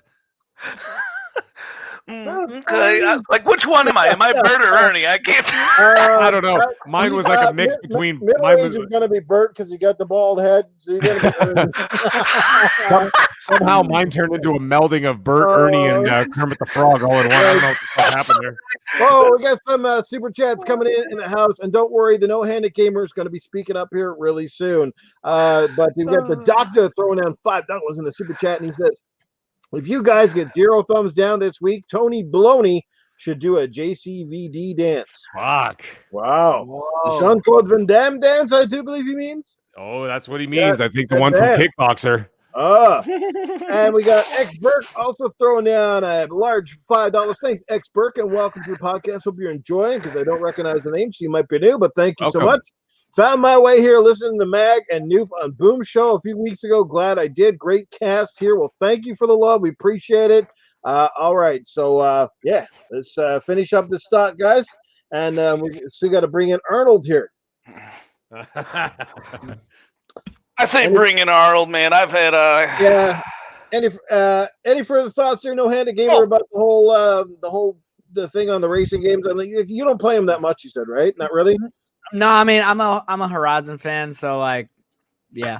I mean, nostalgia is great if they can pull back some Need for Speed games. Like you said, they've already brought back one, but if they can bring back some more, maybe there's a shot. Do you have a favorite Need for Speed? Like which studio is your favorite for Need for Speed? Can you think of any? I can't even think of any Honestly, Need for Speed studios. What was the game? Well, they have Ghost, they have Criterion, they That's have what, who else is it that they got? Ghost and Criterion are the ones that stick out the most, but I know there's somebody else in there as well. What was the game back on PlayStation 2? Is like Midnight Streets or something like that? Midnight Club? There was Midnight Club. Midnight Club. Yes. Yeah, that was Dude. Rockstar. That was That was Rockstar. Oh my god! And then dude, Need for Rockstar Speed needs to bring that Underground back. series. That's was what at I the same want. time. I think the want one that I'm waiting for is Need for Speed, the Most Wanted. That first one on the Xbox, PlayStation, yeah. that was wicked. Most Wanted was awesome. Yeah, Most Wanted was pretty cool. You guys seen the damn price hikes for all these streaming platforms? Of course. The meme is out there that all these streaming subs are costing just as much as cable used to. Well, I mean, that's dependent on how many you like. I'll give you a quick example before, and I don't want to stall the show, but I got to tell you this, okay? I was up here in Canada. We got Rogers. Okay. I was paying like fucking $300. Okay. It was ridiculous. And then there was nothing on. There was nothing on. It was like a couple of sports channels and then a bunch of fucking ridiculous movies. And then maybe on a Friday, Saturday night, they'd show a couple of porns from 11 p.m. and on. That was about it. Right. So here's the thing. Now, my wife was saying the same thing. She goes, if we keep getting more streaming stuff, we're going to end up paying the same as we did with Rogers. Yeah. And I'm like, all right, let's break it down. Yeah. So we broke it down. It's about $60. And that's including Disney Plus, Netflix, Amazon Prime, Xbox Game Pass, because I'm including that, right? It's a monthly fee. Yeah. Okay.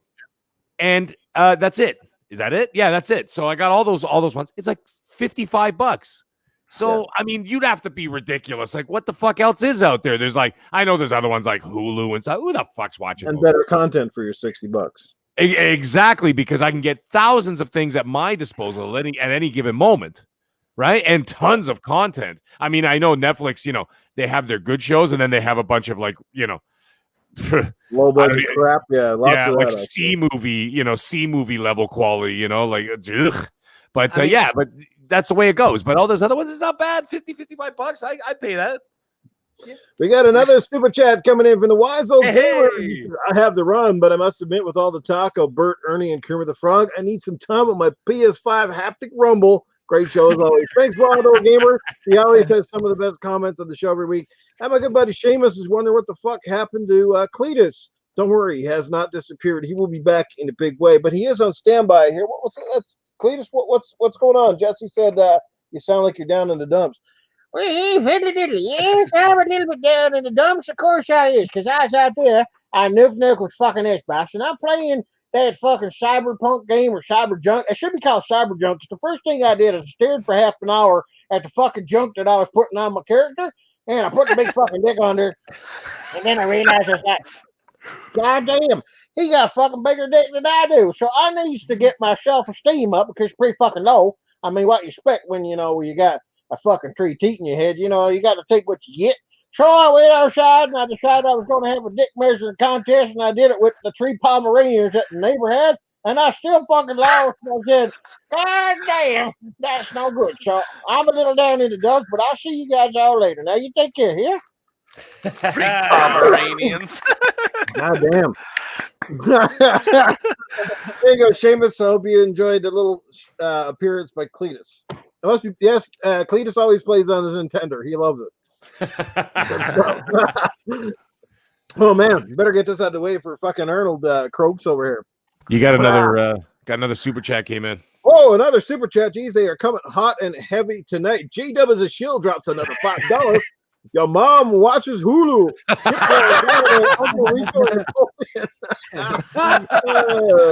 Nice one. Nice one, J-W. God damn. All righty, guys. All right. Get your questions ready for Ask Arnold. Let's get into this part right now. A no-handed gamer. Hope you might have a question for Mr. Arnold. He makes an appearance on this show, in case you didn't know. Does he even know what you're talking about? It's Arnold? I have no idea what's going on. What's happening? You do know who Arnold Schwarzenegger is, correct? I do know. Get you the job now. All right, there you go. You do it now. Yes. That sounds like Arnold if he went Irish. Fair enough. Fair enough. Oh, fuck. So Noof is our community Arnold impersonator, all right? like it. So I like so it. every week we have a skit called Ask Arnie, and everyone in the chat as well as on the panel, we try and ask Arnie a question, and he answers it in his Arnold impersonation. Well, Jesse Darby's coming in the chat. He says, what does Arnold think of Joe Biden? Well, here's what Arnold got to say. Well, Jesse Darby, of course, I've been into politics, and I really don't like to talk about it. I know it's a very touchy subject for a lot of people, but I wanted to just say this. It's like this. When it comes to politicians, they're all just like assholes, and eventually they're going to stink, and you're going to not like them. So just don't care. There you go. That's pretty good. I'm not even gonna lie. I got one from Princess Zelda. Sorry, go ahead, Noob. Arnold, how do you rank compared to the larger than average Cyberpunk character? Look, I am the T1000. Okay, like, and I'm the actually the T1. No, I am the T800. I'm the older model, but I'm still given lots of girth where I need it. But I am always jealous of the T1000 because that motherfucker, he could turn into anything. So if he wanted a 10-inch penis on instant, he could cut it off and it would melt back and grow back and it get bigger. So I'm jealous of that bastard. He always had the best shit, but when my parts blown off, they were done. It was it. All right, we got any more? Yeah, Arnie. So my theory is that you were a human once upon a time, right? And just like in Cyberpunk 2077, somewhere along the line, your memory got erased. And you got these cryogenic upgrades and things like that. And you eventually became a complete cyborg, right? So what do you have to say about my theory on you, Arnie? Well, I don't care because you know what? I've got to play the most iconic characters ever. I come from a cybernetic organism, and I also got to play one of the roles that nobody ever talks about. And that is, I got to be Mr. Freeze in Batman Forever. Batman Forever? Batman Returns? What the fuck is it? Batman 11? Whatever the movie is, nobody remembers.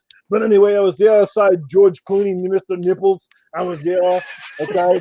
And but I played Mr. Freeze, and I still can't get over it to this day. My penis is still not grown back properly because I'm always cold. My balls shriveled up, they got cold in the suit, and I was bitching at the director. I said, this fucking thing is cold, and to get me out of here. And I never want to do Mr. Freeze again. I'm fucking terrible. They gave me the worst lines. I mean, come on, they'll put you on ice and cool off. Do it. But anyway, yeah. Everybody, You got a super chat question for you. Yeah, read it out.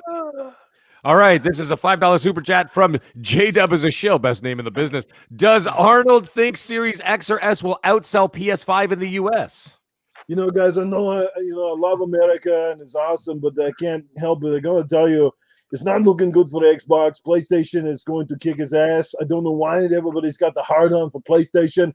I mean, the goddamn system, it looks like a plastic vagina. It's giant. It looks like flaps getting ready to let go all over the place. So I don't know why it sells so much. I guess everybody is in love with the man in the red tights flying through the air. I mean, I could put on the red tights and fly through the air too. Everybody likes red tights. And of course, it's going to sell good when you're leading characters in a game and he's called Sackboy. Who doesn't like to play with a sack? He went back to the Sackboy reference. What was the Christmas movie Arnold Schwarzenegger played in where he had to wear red tights? Good question. I don't remember that. He had to go and find that action figure all over. So it was Jingle All the Way, yeah. Was it? Well, I think that's good, guys. Thanks for all the questions. I hope I got the most of them. We're going to go with that before my voice kind of goes out tonight. Tyrone Israel, welcome to the podcast. He says, my girlfriend is dying laughing. Well, that, my friend, you've made my night because if we can make you fucking guys in this chat laugh, smile, and take your fucking thoughts off this miserable ass world we're living in right now, we have done our job. So thank you. That's right. DT Right. Beaker Man, welcome to the show. Thank you so much. I like the name too, Beaker Man. I don't know why I'm thinking of Beaker off of the Muppets, but yeah. Probably because the Bert and Ernie reference from earlier. Speaking of weird things, the Muppets. Did you guys see that one of the weirdest little crossovers yet? The game Overcooked. Well, apparently the Swedish chef is going to be a character in Overcooked. Yes. What? I've got a sticker of him at work. Oh Hence my what I do. Yeah, I love him. Yeah, he's a character in the new Overcooked or whatever. Yeah, I thought it was That's pretty perfect. Yeah. What was he on the other day? Oh, it was Jeff Keighley. Wasn't it on the Game Awards? Oh my god. Yeah, speaking of, we might not even get through all that tonight. We might just do one or two topics on the Game Awards and get right into it. So, speaking of, what's our next topic here? Let's jump right into it. We are going to hopefully talk about that here real quick. Let me see, guys. Just catching up here. Kind of lost my spot. Okay, we already did Cyberpunk. Well, just really quick.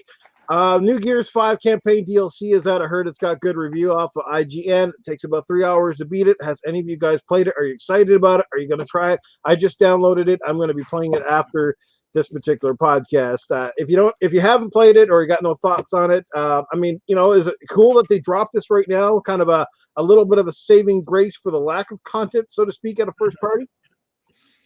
Anybody want to take the show on this? How about Hand Gamer? Do you even play Gears? Are you excited about the content? If so, I'm an Xbox guy, so absolutely not. I've not tried it. As always, I'm a COD guy through and through, baby. But no, I've got a lot of buddies that play Gears. I've actually got a buddy that was talking to me earlier, super excited about the game coming out tonight. He was gonna end up chilling in the Discord with me while he plays it. Mm-hmm. I think it's got potential. Gears is a solid game, just like COD franchise, Halo franchise. Well, let's not talk about the Halo franchise. They kind of put some poop out, but yeah, the franchises always end up generally putting out the same game or a little bit better. I hope Gears looks better. I haven't actually gotten to try it yet on PlayStation. I haven't had a PlayStation since PlayStation 3, I think. It's been a while. The last game I actually remember playing on PlayStation was like Maximo. I think that was actually PlayStation 2. Oh, wow. PS2, yeah Maximo. Yeah, it was like a Ghosts and Goblins kind of game, right? If they remake Maximo ever, I will buy whatever next-gen console that comes out in the future, guaranteed. Sony, if you're hearing this podcast, make Maximo. You will have somebody buy that console, guaranteed. But probably not going to happen, but on a side note, Capcom is making a updated version of Ghosts and Goblins, if you guys didn't see that. What? No way. Nice. Yeah, it's coming out for the Nintendo Switch. That'd be cool. For fuck's sake. It's got hand-drawn graphics. It could come out on Xbox and PlayStation. I just saw they advertised it for the Switch, but it could come out on other ones. That's fucking awesome. So if you like Ghosts and Goblins, it's coming out with like a hand-drawn graphics. Looks like updated gameplay, so pretty cool for those Ghosts kind of of like Goblins. A Symphony of the Night thing? Like Castlevania Symphony of the Night, sort of hand-drawn kind of deal? Yeah, you can go look up the videos online right now. It looks pretty cool. Fucking cool, man. Heck yeah. I'm just gonna ask Hand Gamer, since you're here. Obviously, you stream a lot, you do this a lot, and you play games. And for those tuning into the podcast late, if you're not aware, your name says it all. You have no actual hands, but you somehow manage to play really well some top games like Smite and various shooters. So, what kind of games? Are you into? What games do you find per se a little easier to pick up and play? Is everything like kind of par for the course with you, or is there certain kind of games that you just really find that they're difficult? Like platformers sometimes can be tricky at the best of times. So is there certain types that you kind of gravitate towards, or maybe some you steer clear of? And any advice for people that may have similar in a similar situation as you? Yeah, absolutely. Like I said, I've always kind of drafted more towards that player versus player aspect. I'm a crazily competitive player. That's literally what keeps my drive going, like all the time. Whether it's whatever I do, I'm always trying to make it into a competition somehow. So definitely a PvP kind of guy. So first person shooters have always been my knack. Like I said before, originally I've always been into like first person shooter games like Call of Duty, GoldenEye from back in the day. Even Duck Hunt is one of my original games that I remember as a child playing, and just kind of always drafted me towards gaming. And I've always just kind of found a way to adapt to whatever the game would be. When Call of Duty actually came out with Bumper Jump Tactical, I remember that was like my golden age of like, okay, I can actually compete with the best now, instead of like when you actually see how I use the controller, it's kind of like if you would imagine like those bop it games, where you smack it, twist it, like bop it, that's literally what it looks like me doing. I don't understand how I do anything consistently, blows my mind. But that was when I was actually able to compete at a competitive level and start doing game battles and things like that. So Smite is also one of those games that kind of has a similar style controller setup. If you play on Savage, where all the stuff that matters on the back. So I do all of the actual buttons with my right arm, and then I do the sticks with my left arm. Pretty much is how it works. So games of that nature, like that I can map it correctly, is usually what I draft towards, which you can do pretty much anything nowadays with all the mapping stuff and games and various settings. But PvP games. You know what the best thing is about that is you can literally tell a guy now when you're playing PvP, so, dude, I'm gonna beat you with no hands. Yeah, that's literally the. I mean, honestly, how many times have you used that, man? Honestly, you just like get up in the camera, like, dude, seriously, look, right, and then fucking go kick his ass. It'll be fucking perfect. Dude, honestly, the best thing, honestly, when they added gunfight into Modern Warfare, it was like my favorite thing ever because it's just 2v2 gunfight. And, dude, you get to just talk smack the whole time. And, like, once you end it, you just type in the stream name and somebody comes in. It's like, wow, you really don't have no hands. I'm like, wow. It's super easy, bro. Like, you don't have to do anything. They just come in and look at it. Yeah, how can somebody even come back after that? Be just like, yeah, fuck it, I quit, right? You're just like, fuck it, all right, I'm done. I'm done, Ronnie. I'm not queuing up no more. I'm going to play Minecraft. I'm out. That shit. Yeah, that's awesome. We gotta get him on a fucking community game night. That'd be awesome. Absolutely. Hell man. yeah, dude. I'm down for that. Yeah, absolutely. For sure. Actually, that's what we're playing this Saturday, but we'll get to that before the end of the show. Safekis, what's up, my brother? How you doing? Deck, what's going on, brother? Iceman LMH is in the chat. And speaking of Iceman, he just dropped an amazing $5 super chat. Just wanted to say Merry Christmas all and hope you got an Xbox Series X or PS5. I'm still looking for a PS5. I'm still looking, but I'm not in no rush for one. I'm just kind of hoping to pick one up when they're in the store. But thanks for that super chat. Iceman, you're amazing. DJ Birdo is fluttering into the house. He just boom, kaboom, sup, everyone. I love it. Good stuff, guys. Love this shit. Jesse Darby's getting a new headset tomorrow. Good stuff, Jesse. Thanks for that. Hope you do get your new headset. Yeah, guys, if you manage to score an Xbox Series X or PlayStation 5, count your lucky stars. I know there's a lot of people out there who haven't been able to get one yet, and for various reasons. Partly you got to blame it on manufacturing, and the second part that I have no patience for are the fucking scalpers. You guys are scumasses. But yeah, anyway, I don't want to get on that topic, but yeah, let's keep rolling. Let's talk about what were we just talking about then? Me and what games I like, which are very slim, and it is COD, maybe Battlefield 4 and Gears 5. Fuck the Hive Busters. We haven't even talked it yet. Well, I'll just say my part real quick. I downloaded it. Can't wait to play it. Of course, everybody knows me. I'm a Gears fan. I love that shit. It looks like I already got a couple of buddies lined up to play when the show is over. Can't wait. What game? Gears 5 Hive Busters. It's new campaign DLC. It just dropped today. Yeah, it's story DLC. It is free if you have Game Pass, and it is $25 at least Canadian if you don't have Game Pass. So I had to pony up the dough. So yes, I'm taking it in the butt a little bit more because I didn't subscribe to Game Pass. Microsoft's trying to but it's about 3 hours long according to IGN, and apparently it's the kind of content we need for Gears. It's a pretty damn good apparently. So I'm looking forward to it. So can't wait. But anyway, how about the rest of you guys? Mag, Titan. Well, Titan sounds like he didn't even know about it. So I was going to take a piss. I don't know what even the subject was. Go ahead, Mag, and I'll try and put the pieces together. Well, I'm excited for it because it's actually story deals, DLC. You know, I'm not a huge Gears 5 multiplayer player. I'm just probably because I'm not very good at it. It's just the fucking wall bouncing and shit. I can't do it. But anyways, the thing is, I'm not great at it. So when they keep releasing DLC, I get excited and I'm like, ooh, new DLC, because I know it's all going in Game Pass and it's, well, not free, but it's free-ish, okay, to me. But then I always get disappointed because all it is like extra skins or an extra map or something for multiplayer. I'm like, fuck, man, I don't want to go back and play it because the guys are so fucking good now that it's not even fun to me now. I'm just like, fuck it, I can't get into it. However, when I heard about this, I'm like, get the hell out of here. This is going to be a story DLC that I can play either alone or with two other friends. This is fantastic. So I'm totally in. It's already ready to go. I can't do it tonight because when we finish the show, it's already midnight. So, and no, it's not because, I'm getting old, okay? I got to get up with my kids in the morning. Okay, for school. Gone are the 5 o'clock in the morning gaming nights. But anyway, the point is, I got it ponied up, ready to go, and I'm gonna play it tomorrow for sure at some point. And now the thing is, I actually have a question. When you get it, do you have to have the base game? Like, let's say if you buy it, or is it gonna be like for you, for example, like, do you have to buy an expansion, or do you buy it separately? Like it's a separate disc? Separately DLC for $25. Okay, so like it's kind of like an Uncharted Lost Legacy then. More or less, probably not quite as long, and obviously not. Okay, but I mean the concept though.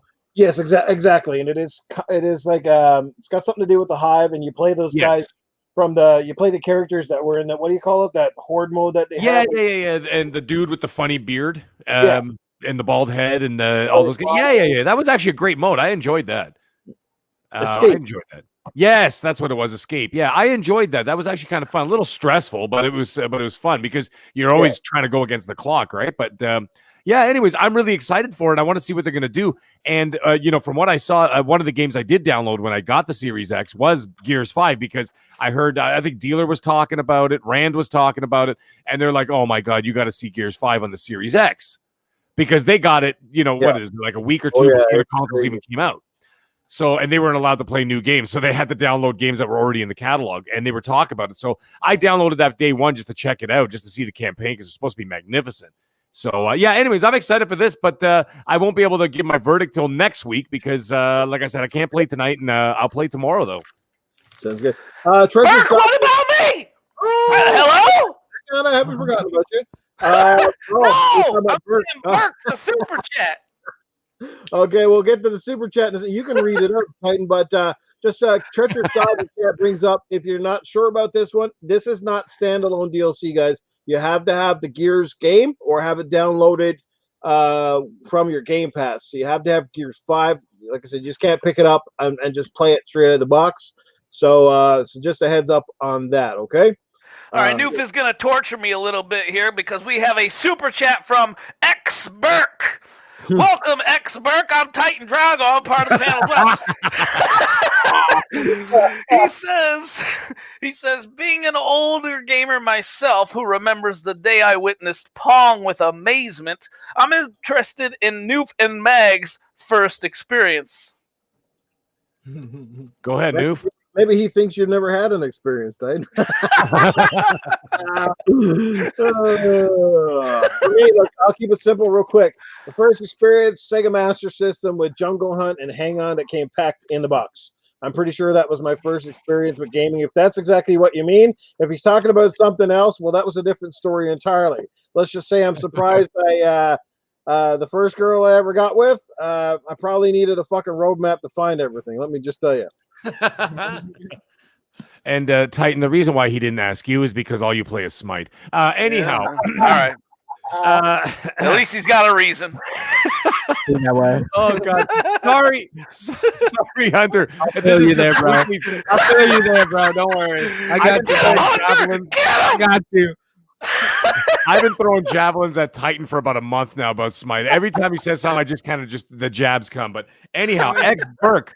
Same with you. Same with me, brother. My very first experience was 1979. I was 4 years old. Not in my house. I went to my aunt and uncle's house, my dad's sister, and the doctor. You know who I'm talking about. And we went over there, and they had Pong sitting on the ground, and it was that big, like bloody wooden thing, like it was like wood and plastic and brown, because it was the 70s, and it had the big knobs on it.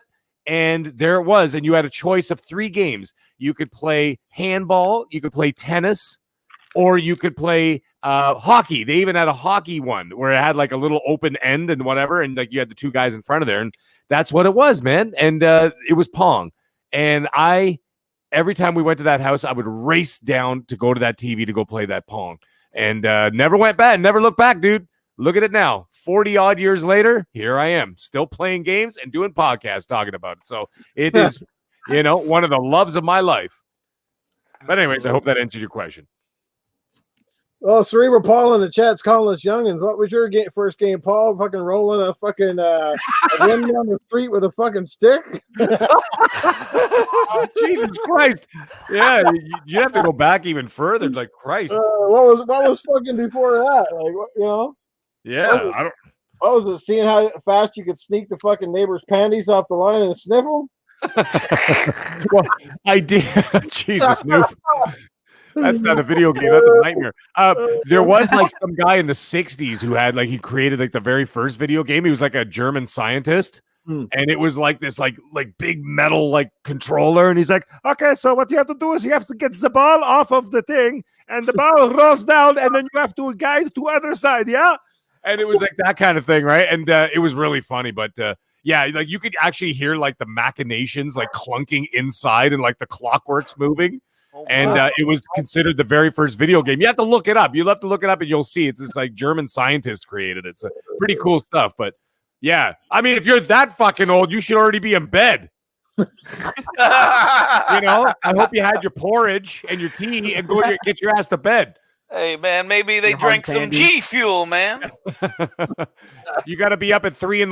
to watch the news. Oh, you're so old. You take the pellet gun to shoot all the dust bunnies in your house. Oh, fuck. I guarantee they got the smell of mothballs in their house. By the way, man, you might want to get Tony Baloney on standby there, brother. I'm going to be on mute for a little while. Okay. Let's quickly kind of round up the show before we get to Meg and Tony Baloney. We're just going to quickly talk about the Game Awards. We're not going to get into every category because there's just too fucking many. I'll start with the No-Handed Gamer. Did you watch the Game Awards? Do you even bother watching those things at all? If so, what did you think about it? About the show? Were you impressed with it? What was the good, the bad, the ugly of the Game Awards for you? Obviously, the game of the year this year was The Last of Us Part 2. You said you don't have a PlayStation, so I won't ask you if you played the game because you probably haven't. But do you watch the Game Awards in general? And if so, what do you think? My man, we are 0 for 5 now? I did not watch it, but I did hear a lot about the Game Awards. I will say Ghost of Tsushima, I believe, should have won. I actually did go to my buddy's house just to play that because he has a PlayStation, and I'm a pretty big weeb, so that game was it definitely should have won. The Last of Us. Wait, what game did you think? What game should have won? I think Ghost of Tsushima should have definitely won. Okay. Okay. Just because I'm a weeb and it was beautiful and it gotcha. Gotcha. It's one of those things. But The Last of Us, I didn't get to play the first one, but from talking to a bunch of people that was really passionate about the game and how heartbreaking they were having to play the character that was hated. I don't know. I just feel there's a lot of controversialness to the game, but not necessarily that you can't necessarily base everything off of that because the director or the designer of the game, that was just the path they chose, and whether that's you a good point though. That's just the path they chose. Whether the game was good or not, you can't base it off of having to play a bad character that you didn't like. You can't say whether the game was bad or not based off of that. But that does have a big impact on the game. I didn't necessarily play it, so I can't actually give my opinion on it. But sure you can. I wouldn't hate you for that. Is that something that you should do? That controversial? Why make everyone play as a character they're gonna hate and even put that out there? You make it something a lot better than that. Oh, that's the thing though. It was subjective because not everybody did hate her. I didn't like the character I played at first, but then I fell in love with her and I thought she was awesome. Exactly. So it's just people have their own opinion on it. Well, once you played out of it further and you kind of saw her side of things, that's when it starts to really make sense and you kind of go, oh, you know what I mean? Oh, yeah, absolutely. And a lot of people didn't like that. So, I'm just over here reading Facebook posts and stuff, and that's just me. I just base my opinion off of stuff I see. But cool. No, absolutely. Ghost of Tsushima all the way. Since you're here, No-Handed Gamer, of all the games you played this year, what would be your personal game of the year? My game of the year. Smite. Wow. Wow. Well, it could be one that you played the most. Obviously, if you played something a lot, you probably like it a hell of a lot. I've been playing. What's your favorite game? What's the best game you played this year? Let's see. Honestly, like I've been playing Smite for like 5 years. I'm not gonna say Smite's the best game by any means. Like not even. I feel like every game of Smite that you queue up takes 10 days off of your lifespan. Like Right? at least, bro. Like you gotta look at yourself differently to play Smite every day, bro. Like that's all I'm saying, man. But honestly, as much hate that like Call of Duty Warzone has actually got, I actually really enjoyed that when it first came out. Like that was one of the games that brought me back to a first person shooter since like PUBG. When PUBG first came out, it was that game that brought me back, like back in the day when you queued up Modern Warfare 2 and Rust and you pull out your intervention to start 1v1 in this little kid that was trash talking you. That was like the feeling you got back in the day is when you logged on to PUBG. And I haven't got that feeling since honestly probably Warzone. Or I haven't gotten that from anything since Warzone or PUBG or whatever. You know what I'm trying to say. I'm all backwards. Yeah, fair enough. Yeah. But yeah, I really liked Warzone until they started like destroying it towards the end with all the patches and hackers and juggernauts and stuff like that. It never fails, man. It always starts and goes downhill. They always got to go in and ruin stuff. But the Halloween update, everything up until the Halloween update, man, that game actually, I enjoyed that. I could play it 24/7 nonstop. Dude, that Halloween update for me was like the best update ever. God, man, that Halloween update was absolutely insane. I played that pretty much nonstop throughout the whole time. I woke up, sat in the game chair, went to sleep, woke up, sat in the game chair. That was like my day. We talked a lot about that update on this podcast, actually. And Noof, what did I say last week? I said Warzone isn't getting its just due. I told you guys last week. It was innovative as hell, man. It was so good. It was so good. Like it was Call of Duty in a BR that we wanted. Like the guns were time period, we got them. The game was fluid. The movements, we got them. Like PUBG, we got basically a defined PUBG. Like we didn't want Fortnite. We don't want building forts and shit. We wanted an actual first-person shooter that was real-time based in a good BR. And Call of Duty tried to give us that. But on the ground.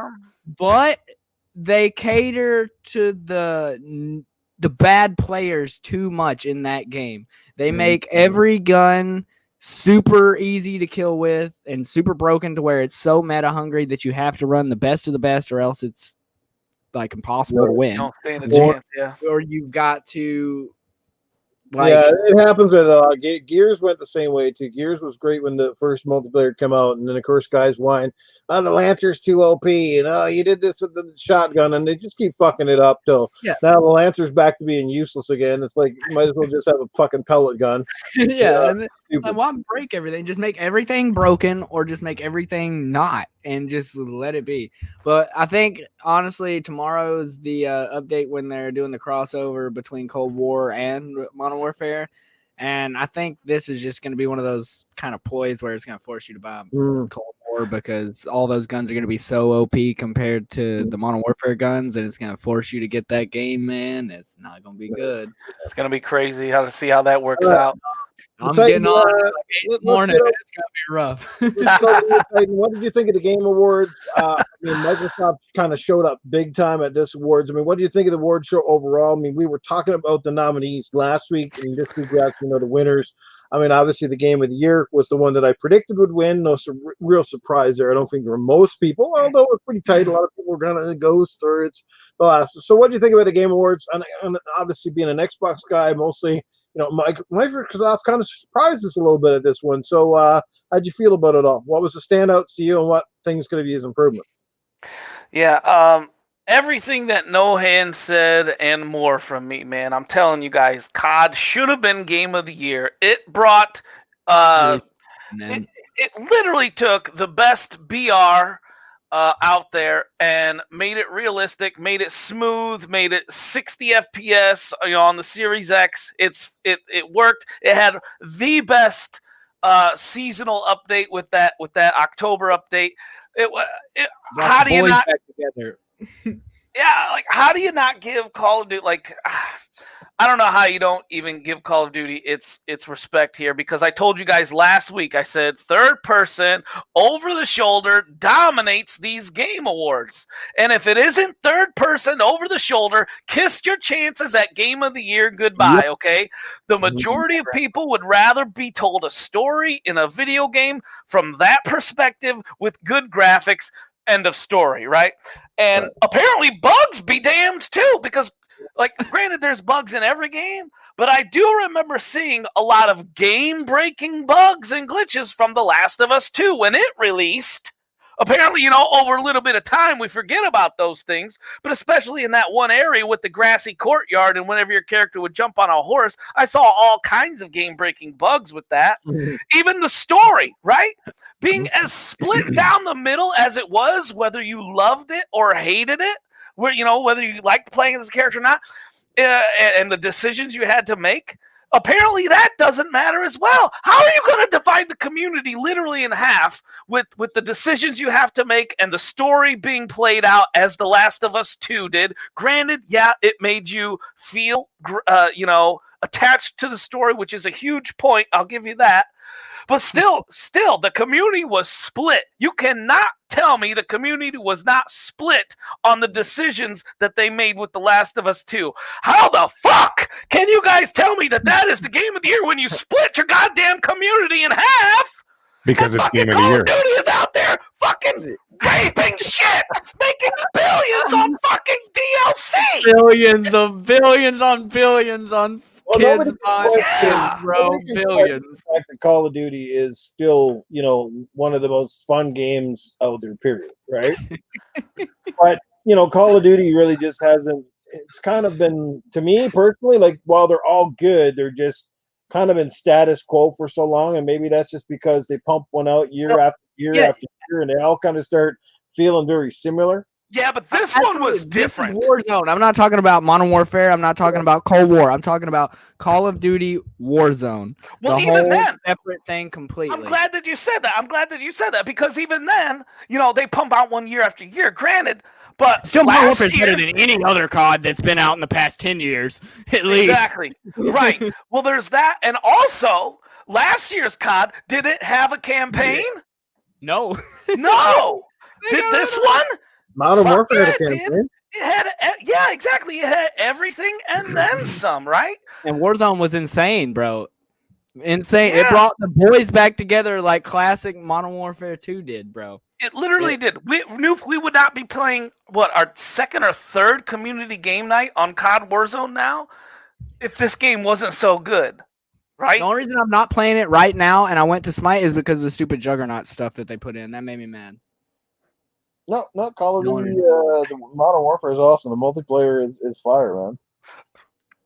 Yeah, you guys can understand my frustration, I'm sure.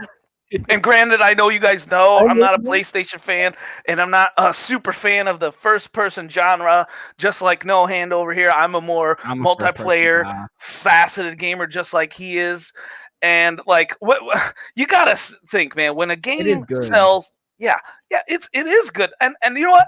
Would I even mention last year's Call of Duty? Hell no, because it was Blackout trash. Was bad. I hated Blackout. It was not good.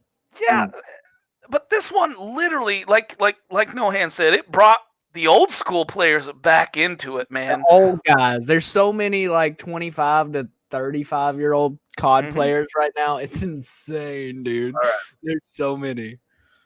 Well, here, I'll make it quick because, like I said, we're out at the 2-hour point. We haven't heard from Tony Bellini, and I want to get Mags real quick on this as well. But I'm just going to quickly say the Game Awards, I thought they're really good, actually, this year. I think they set a new record for viewers, which is awesome. So kudos to Jeff Keighley. Maybe the show, for me, but the biggest thing was it felt a little bit long between the pre-show and the whole thing. It kind of started to feel like it was dragging. But one thing I give applaud them for this year, I think we've seen a record number of world game premieres. I mean, sure, some were kind of old. We'd seen them before, but we did see a lot of new stuff. Heck, we saw some stuff from Microsoft that nobody saw coming this year. The initiative finally unveiled that they're making Perfect Dark, which I thought looked phenomenal from what I've seen. I'm totally intrigued, and I can't wait.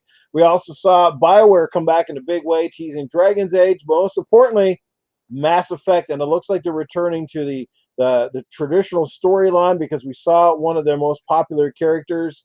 What's her name? The blue girl. Fucking, I'm drawing a blank, but she was one of my favorite characters. Somebody in the chat will know, or somebody on the panel. But yeah, so I mean, obviously it's going to be a ways out, but just the fact that they're kind of saying, you know what, we are making one, and Mike Gamble has kind of said, you know, we're committed to this game. We're, you know, they're quite aware there's a lot riding on BioWare and on Mass Effect in particular. I think they're going to come out with a stellar game, as long as EA doesn't fucking meddle with them and just leave them be. I think we will get a good Mass Effect. It might even have Commander Shepard again. You never know. They'll find some way around it. Audible Fart is in the chat. I knew I heard you. That fucking name. That's great. Yeah, where's the other guy tonight? We need Dr. Dinglenut. And then we got Dr. Dinglenut. Yeah, he's a good one too. Right, great stuff. But yeah, and the Evil Dead, that looked freaking cool. That Left 4 Dead game, that one, not Left 4, but Back 4 Blood, but it's made by the Left 4 Dead guys. That got me fucking stoked because I love Left 4 Dead, and I've been waiting for a spiritual successor for a while. Nobody sort of come close. People sort of tried to copy it, but it never felt or looked right. But this one looks like it's basically it is Left 4 Dead. It's fucking made by the same dev basically, and it's even called Back 4 Blood, 4-player zombie shooting. But they got some crazy shit, and there was a lot of cool stuff for sure, man, in this show. As far as the game of the year, no surprises to me. That would have been my pick. I mean, I love The Last of Us 2, and I love the fact that while I hated Joel dying, I love the fact they took that risk. They did it early in the game. Probably that was the biggest disappointment. It happens fairly early in the game instead of dragged out a little bit. And then, of course, you end up playing as Abby, who for the first part, I was like, why the fuck am I playing as this girl? I hate her so much right now. You know what I mean? Because you play as her after you kill Joel, but you're not really 100% sure what the fuck's going on. But as you play through the game, as things start coming together, and you start to realize that Abby technically is no different than Ellie. She kind of is on the same path. Nobody's wrong, nobody's right. It just depends on which side of the fence you're basically looking on, because Ellie killed her fucking dad, then she killed fucking Joel, so they're almost kind of both going the same fucking way. Yeah. Well, sorry if I spoiled it for you. Game Genie, bro. Yeah, let's just say Joel's head should probably be on the 9th green at fucking Glen Abbey right now. Oh, wait. But yeah, so game of the year, I mean, that was my pick. And there's some people that would disagree with it. Some Sony fans out there, they fucking hate the fact the game and they trash it and stuff like that. But regardless of the story, the game was awesome. It improved on every aspect of the original game. Graphics were amazing. The animation was fucking unbelievable. This is what these guys, this developer is pulling off on old fucking hardware, this is part of the problem too. These guys can get that game out based on PS4 hardware, and I'm playing it on a PS4, and it looks and runs phenomenal.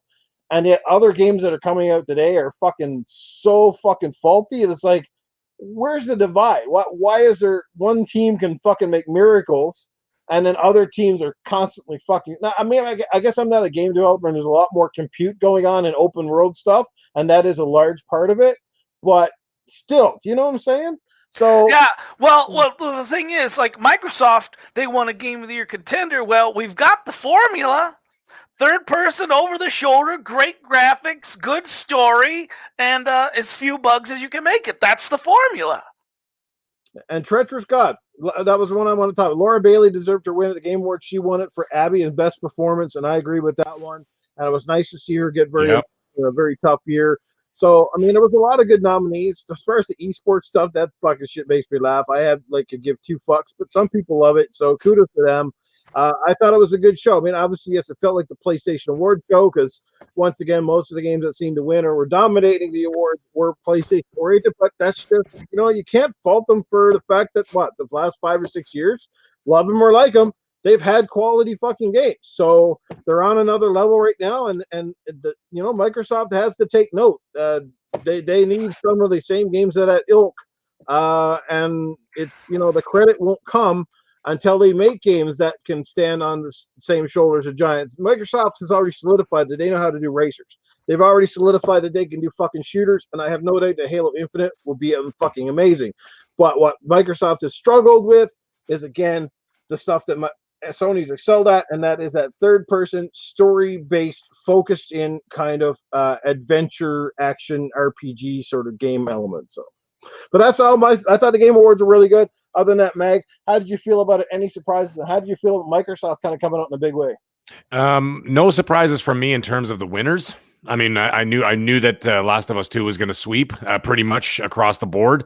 As for Microsoft showing, it was excellent because what they did is they did a lot of they showed a lot of reveals, a lot of good a lot of games coming up, a lot of trailers. We finally got confirmation on Perfect Dark. That's huge. So now we no longer have to speculate and sit there and go, it may be in the Perfect Dark universe. No, we know it's a Perfect Dark game now. Okay, so that's settled. So the thing is now, and this is something I was talking about with Mr. Boomstick the other day, and I said, never mind showing. I mean, it's great that you're showing everything. You're showing everybody the roadmap, all that kind of stuff. But we've been seeing a roadmap for a very long time. Now it's time to execute. And so what they got to do is that with those announcements, fantastic, super hyped for all of that stuff, especially if you're an Xbox fan, that's great. And I'm one of them, of course. But now, once those games are released, whenever they release, okay, they got to execute. And they've got to be on the same level as Sony. They don't have to do what Sony's doing, but they have to be on the same level. Because if they're not, they will not be talked about. They will not be in those conversations for Game of the Year. And the thing is, people could say, those Game Awards mean nothing. Actually, they do mean something, because you know why?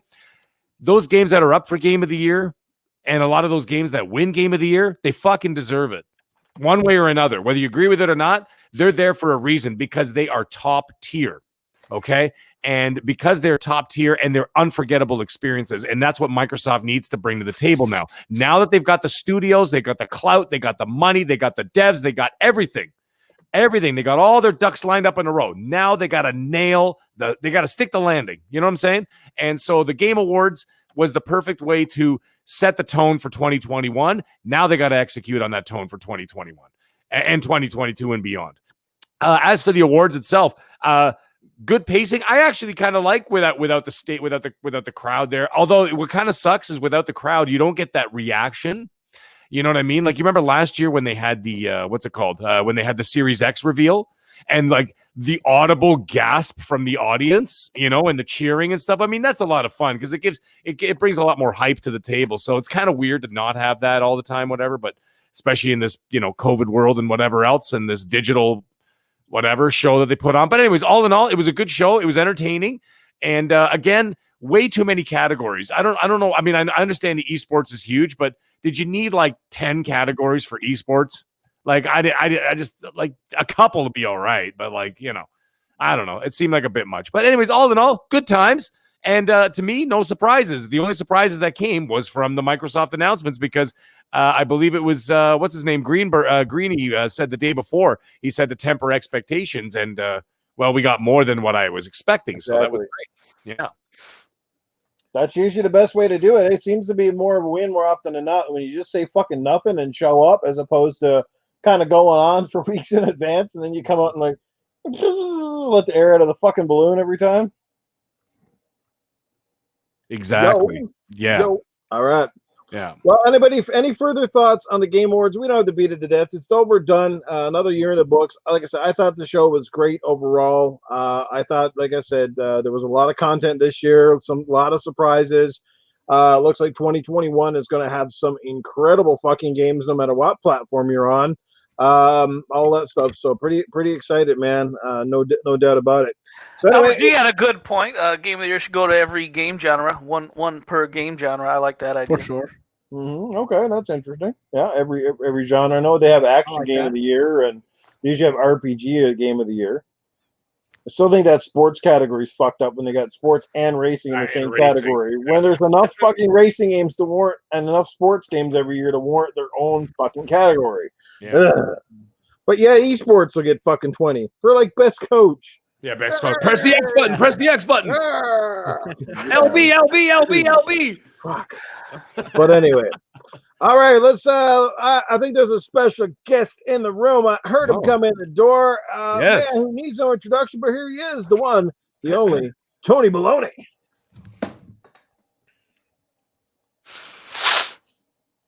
Did somebody call Tony Baloney? Tony Baloney is here in the house. That's right. Oh my God, I got my pink champagne. I'm ready to go. Let me tell you something. I got a problem. You want to hear Tony's Baloney of the Week? By the way, Joe Dunmore. I just love saying that name. I could say it over and over and over again. Fantastic. Anyhow, Tony's Baloney of the Week goes to none other than the dribble coming out of Titan Drago's mouth. Call of Duty Game of the Year. Are you fucking insane? You know we're gonna change the panel's names right now. We've got the No Hands Gamer, and then right below it, we're gonna have the No Brains Gamer. Right now. Absolutely utterly ridiculous. Call of Duty Game of the Year. Yeah, I play them. They're great games, but they're not gonna win no Game of the Year. What are you out of your mind? Anyways, that's my Tony's Baloney of the Week. But listen, we're not here to talk shit, and we're not here to cause any problems. But what we are here to do is bring a little bit of Christmas cheer. So I thought that Tony Baloney would sing you guys a nice little song and take a little sip of the drink. Fantastic. Pink champagne is still in style in this house. Okay, so anyways, let me wish you all a little bit of a Merry Christmas.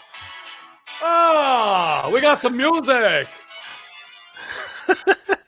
She's starting to bitch. She's starting to cry. She's starting to pout, and I'm telling you why. Menopause is coming to town.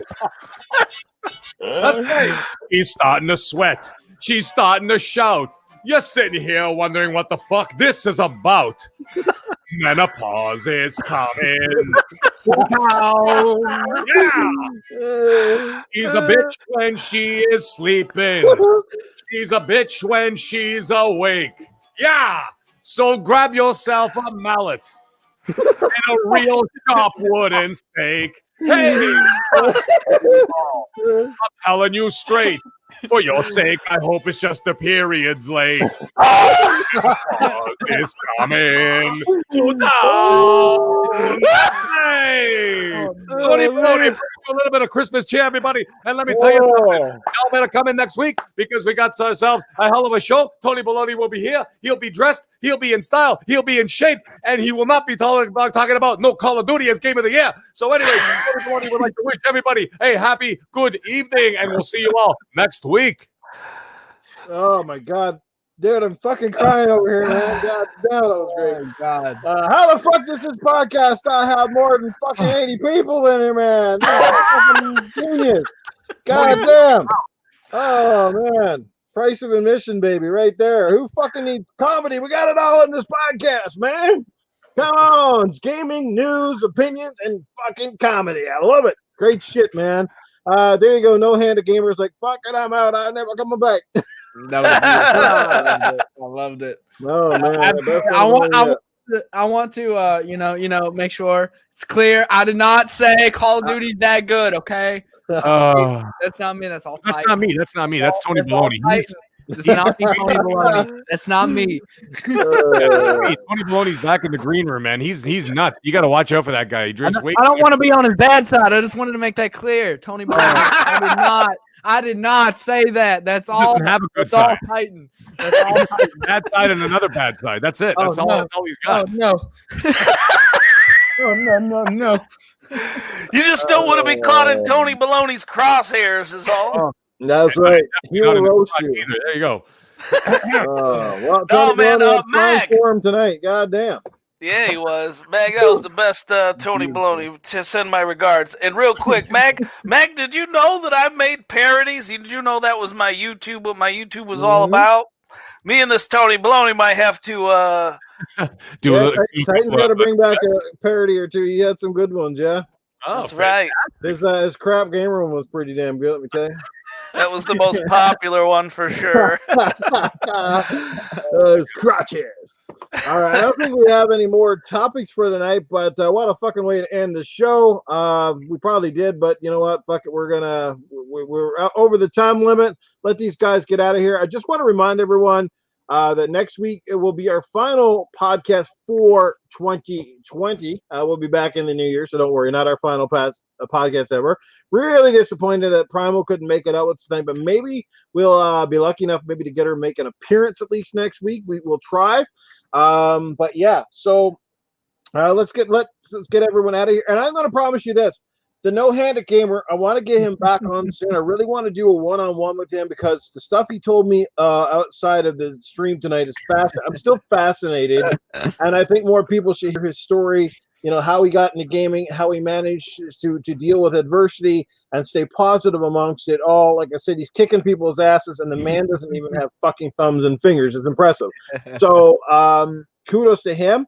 But we're going to get him back soon. So the no-handed gamer, I want to thank you for being here. We hope you enjoyed your time. I know you didn't get probably to say as much as perhaps you'd like. Some of the topics, obviously, were probably, like I said, a little bit probably out of the spectrum there a bit. But you did good, man. You came in. You sounded like you were at home with us. We greatly appreciate it here. Cerebral Paul, us cripples are taking over. Yes. Fucking Paul, get him. We gotta get him. Good shit, man. But no, man, thank you guys so much for having me, man. It was a blast. Like I said, I'm sorry I'm 0 for 5 on. I got to start getting with the times on things. You know, I got to come out of my game room. I'm just like in my game chair playing, or I'm asleep. So that's Smite life, man. I know, man. You got to keep up with the grind. So I'm chunking days away from my lifespan. I got. It ain't easy being D3. It's how you got to be.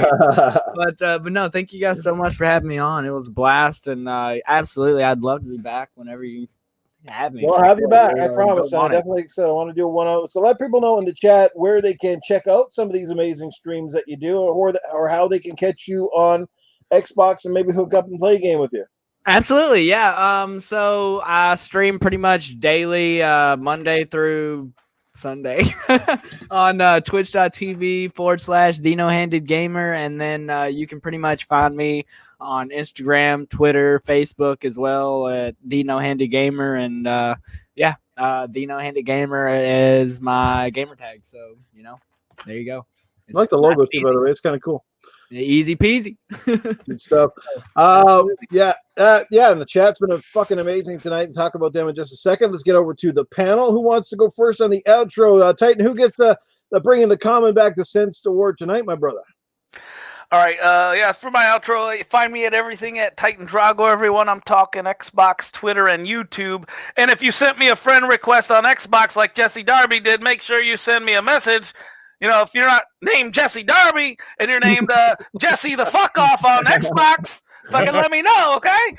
But other than that, no hands. Glad you could make it on the show, man. You were awesome tonight. And if you guys have not checked out what this dude does with literally no hands, do yourself a favor and be amazed at what this dude does at a very high level. Okay, a very high competitive level. It's impressive. Now, for my award winning this week, we all need to be more like Game Genie Prime, because if you go from RDX podcast right into Gaming After Dark with Noof Mag and Titan, you are definitely going to the correct places to get your gaming information, and you definitely bring the common back to sense. Marlesco said earlier something. We need a fucking warning when Titan does the rants or something because he's going deaf. Yeah. Headphone users beware. Oh, great shit, man. Awesome stuff.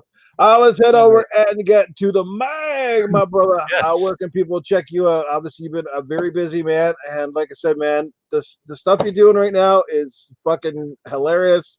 Like I've said before, I think I've got the best fucking panel I could have ever assembled. It's been fucking dynamite, man. Like I said, I've been watching these numbers, and they've been growing very fast and steady lately. So great stuff. But anyway, let people know where they can check you out, my man.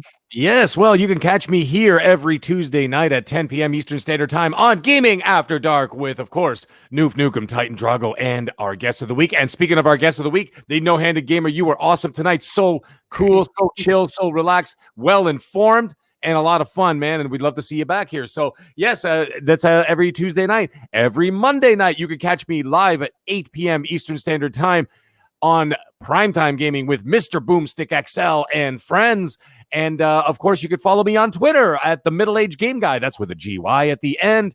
And on the Xbox and the PlayStation, you can catch me, same for both, finally, all one word, all capital letters, because I don't know how to be quiet. I am the Mag with 2 G's. That's right. You can follow me on any one of those. Anyways, guys, it was a hell of a show once again. I'm already looking forward to next Tuesday night. Everybody have a great week. Stay safe out there. Everybody have a great holiday season, and we'll see you guys next week. What's going on, Harry Numbat? He wants to know what drugs Titan is on. Straight alcohol, man. No drugs. Never no drugs, just alcohol. And big shout outs again to Pong Soul, Spider-Man, Game Genie, Dreadpool, Crispy Bomb, Jesse Darby, Timothy Dixon. The list goes on. The Game Filter, what's up, brother? Iceman, LMH, Sathius, X-Berg, Deck, Cerebral Paul, Princess Zelda, Mr. Kima, Lady AF. I see you all guys in the chat. I can't go out and name everybody that's been here tonight, but you guys know I love you from the bottom of my heart. You guys are fucking breathtaking, like Titan says. This is another dynamite show tonight. Everybody had an absolute blast. I know I did. And you know what? It's only going to get better. It keeps getting better. Next week is going to be one for the ages. It is going to be a great show to close out our 2020 campaign with the Gaming After Dark, because not only will Titan Drago be in fine form and ready to go, and Mag will be here ready to roll along with Tony Baloney, but I will be here, and most importantly, we have a couple of fantastic guests. We will have the one I just mentioned, Lady AF. Yes, she will be here. You guys might know Lady from with Wilmy Hood and the gang on Gaming Beyond the Box on Wednesday night. So that's coming up tomorrow night. Make sure you catch those fine crew.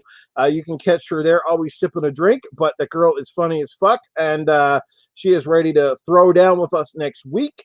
And we will have the one, the only, the man who got many of us into podcasting to begin with. Some people don't like him, but you know what? Come on anyway and give the show a try, because he will be in fine form, and it's going to be a good show regardless. We're going to have a lot of fun next week. It is the one, the only person I know that's probably a little bit more louder than the Mag when he wants to be, and that is the Mooch. Yes, he will be here next week. So Lady AF and the Mooch. Fuck, we got me, Mag, Titan, and the Mooch on one fucking panel. Holy shit. Imagine. Rip. I've been waiting for this moment for like 4 years. Fucking, finally square off with the Mooch. Goddamn, Game Genie obviously disapproves, but come on out anyway, guys. Come out for the rest of it, even if not. It's all cool. Avish, how you doing, man? Game Genie, I guarantee you're gonna laugh, though. That's a guarantee. Oh, it's gonna be a good show. Week, it's gonna be a show that's a little more relaxed. We're not gonna have as many gaming time. It's gonna be kind of like a wrap up game year in review, our top games, our top stuff we dislike, that sort of thing, and we're gonna get everybody's opinion. So it's gonna be a really good show next week that you don't want to miss. So that, and don't forget on Saturday night this week, which would be 8 Eastern, 6 Mountain Time, we are going to be doing Call of Duty Modern Warfare on the Xbox One in Gaming Community Game Night. So if you're interested, you got any Call of Duty skills whatsoever, we'll see you there. Maybe the no-handed gamer will be there kicking your ass. I might have to stop by for that, The update's coming up tomorrow. I figured I'd stop in early tomorrow, get warmed up. So I might be ready by this weekend. If you guys GT Beaker, man. Might do it. Might be for that. It might be some fun. It's always dynamite. Like Titan's been there, Shameless Games has been there. We always have a great crew. We go out, kick some ass. It's a lot of fun. Crazy Greek dudes there, crazy kicks people's ass, and Punkadish comes out sometimes. And is Mag the Fraud gonna join us? I think I might. Saturdays is tough for me, okay? But I think I might do it. I'll be here all day Saturday, so I'm game. All right, I have to work, but I might, if I'm home early enough, then yes. Yeah, I like Tony Baloney, but me and you are gonna have we're gonna go at it, Mag. Here's the deal, guys. If you want in, it's pretty easy. All you got to do is make sure you add Noof Nukem on Xbox. And like Titan says, because the way Xbox does friends add it shows up in a notification. But if you have a different name and you use it on Twitter and stuff, it's probably best to add and then send a hello, this is such and such, so we can after we get the message and add you back. Makes it easier on us overall, so we don't have to search for you. But just how many ponies I got trying to add me on Xbox. It's really weird. Like, what the fuck? You guys are on the other side of the fence. You don't like me. Why are you adding me on Xbox? I get it. Yeah, and on Friday I'm going to be on Boomstick on Breakfast with Boom Friday morning before I head off to work. That's going to be a lot of fun as well. So look forward to seeing you guys there. But that is it for us. We're running at 10:22. Well, it's over 2 hours now. But what a hell of a show! This might have been one for the record books. It's only going to get better next week, and then we'll bring some more shit back in the new year. Trust me, we got some giveaways coming up for you guys too. So keep posted here. But we will see you guys next week, same time, same place. Until then, stay safe, be happy, and make sure you play some games.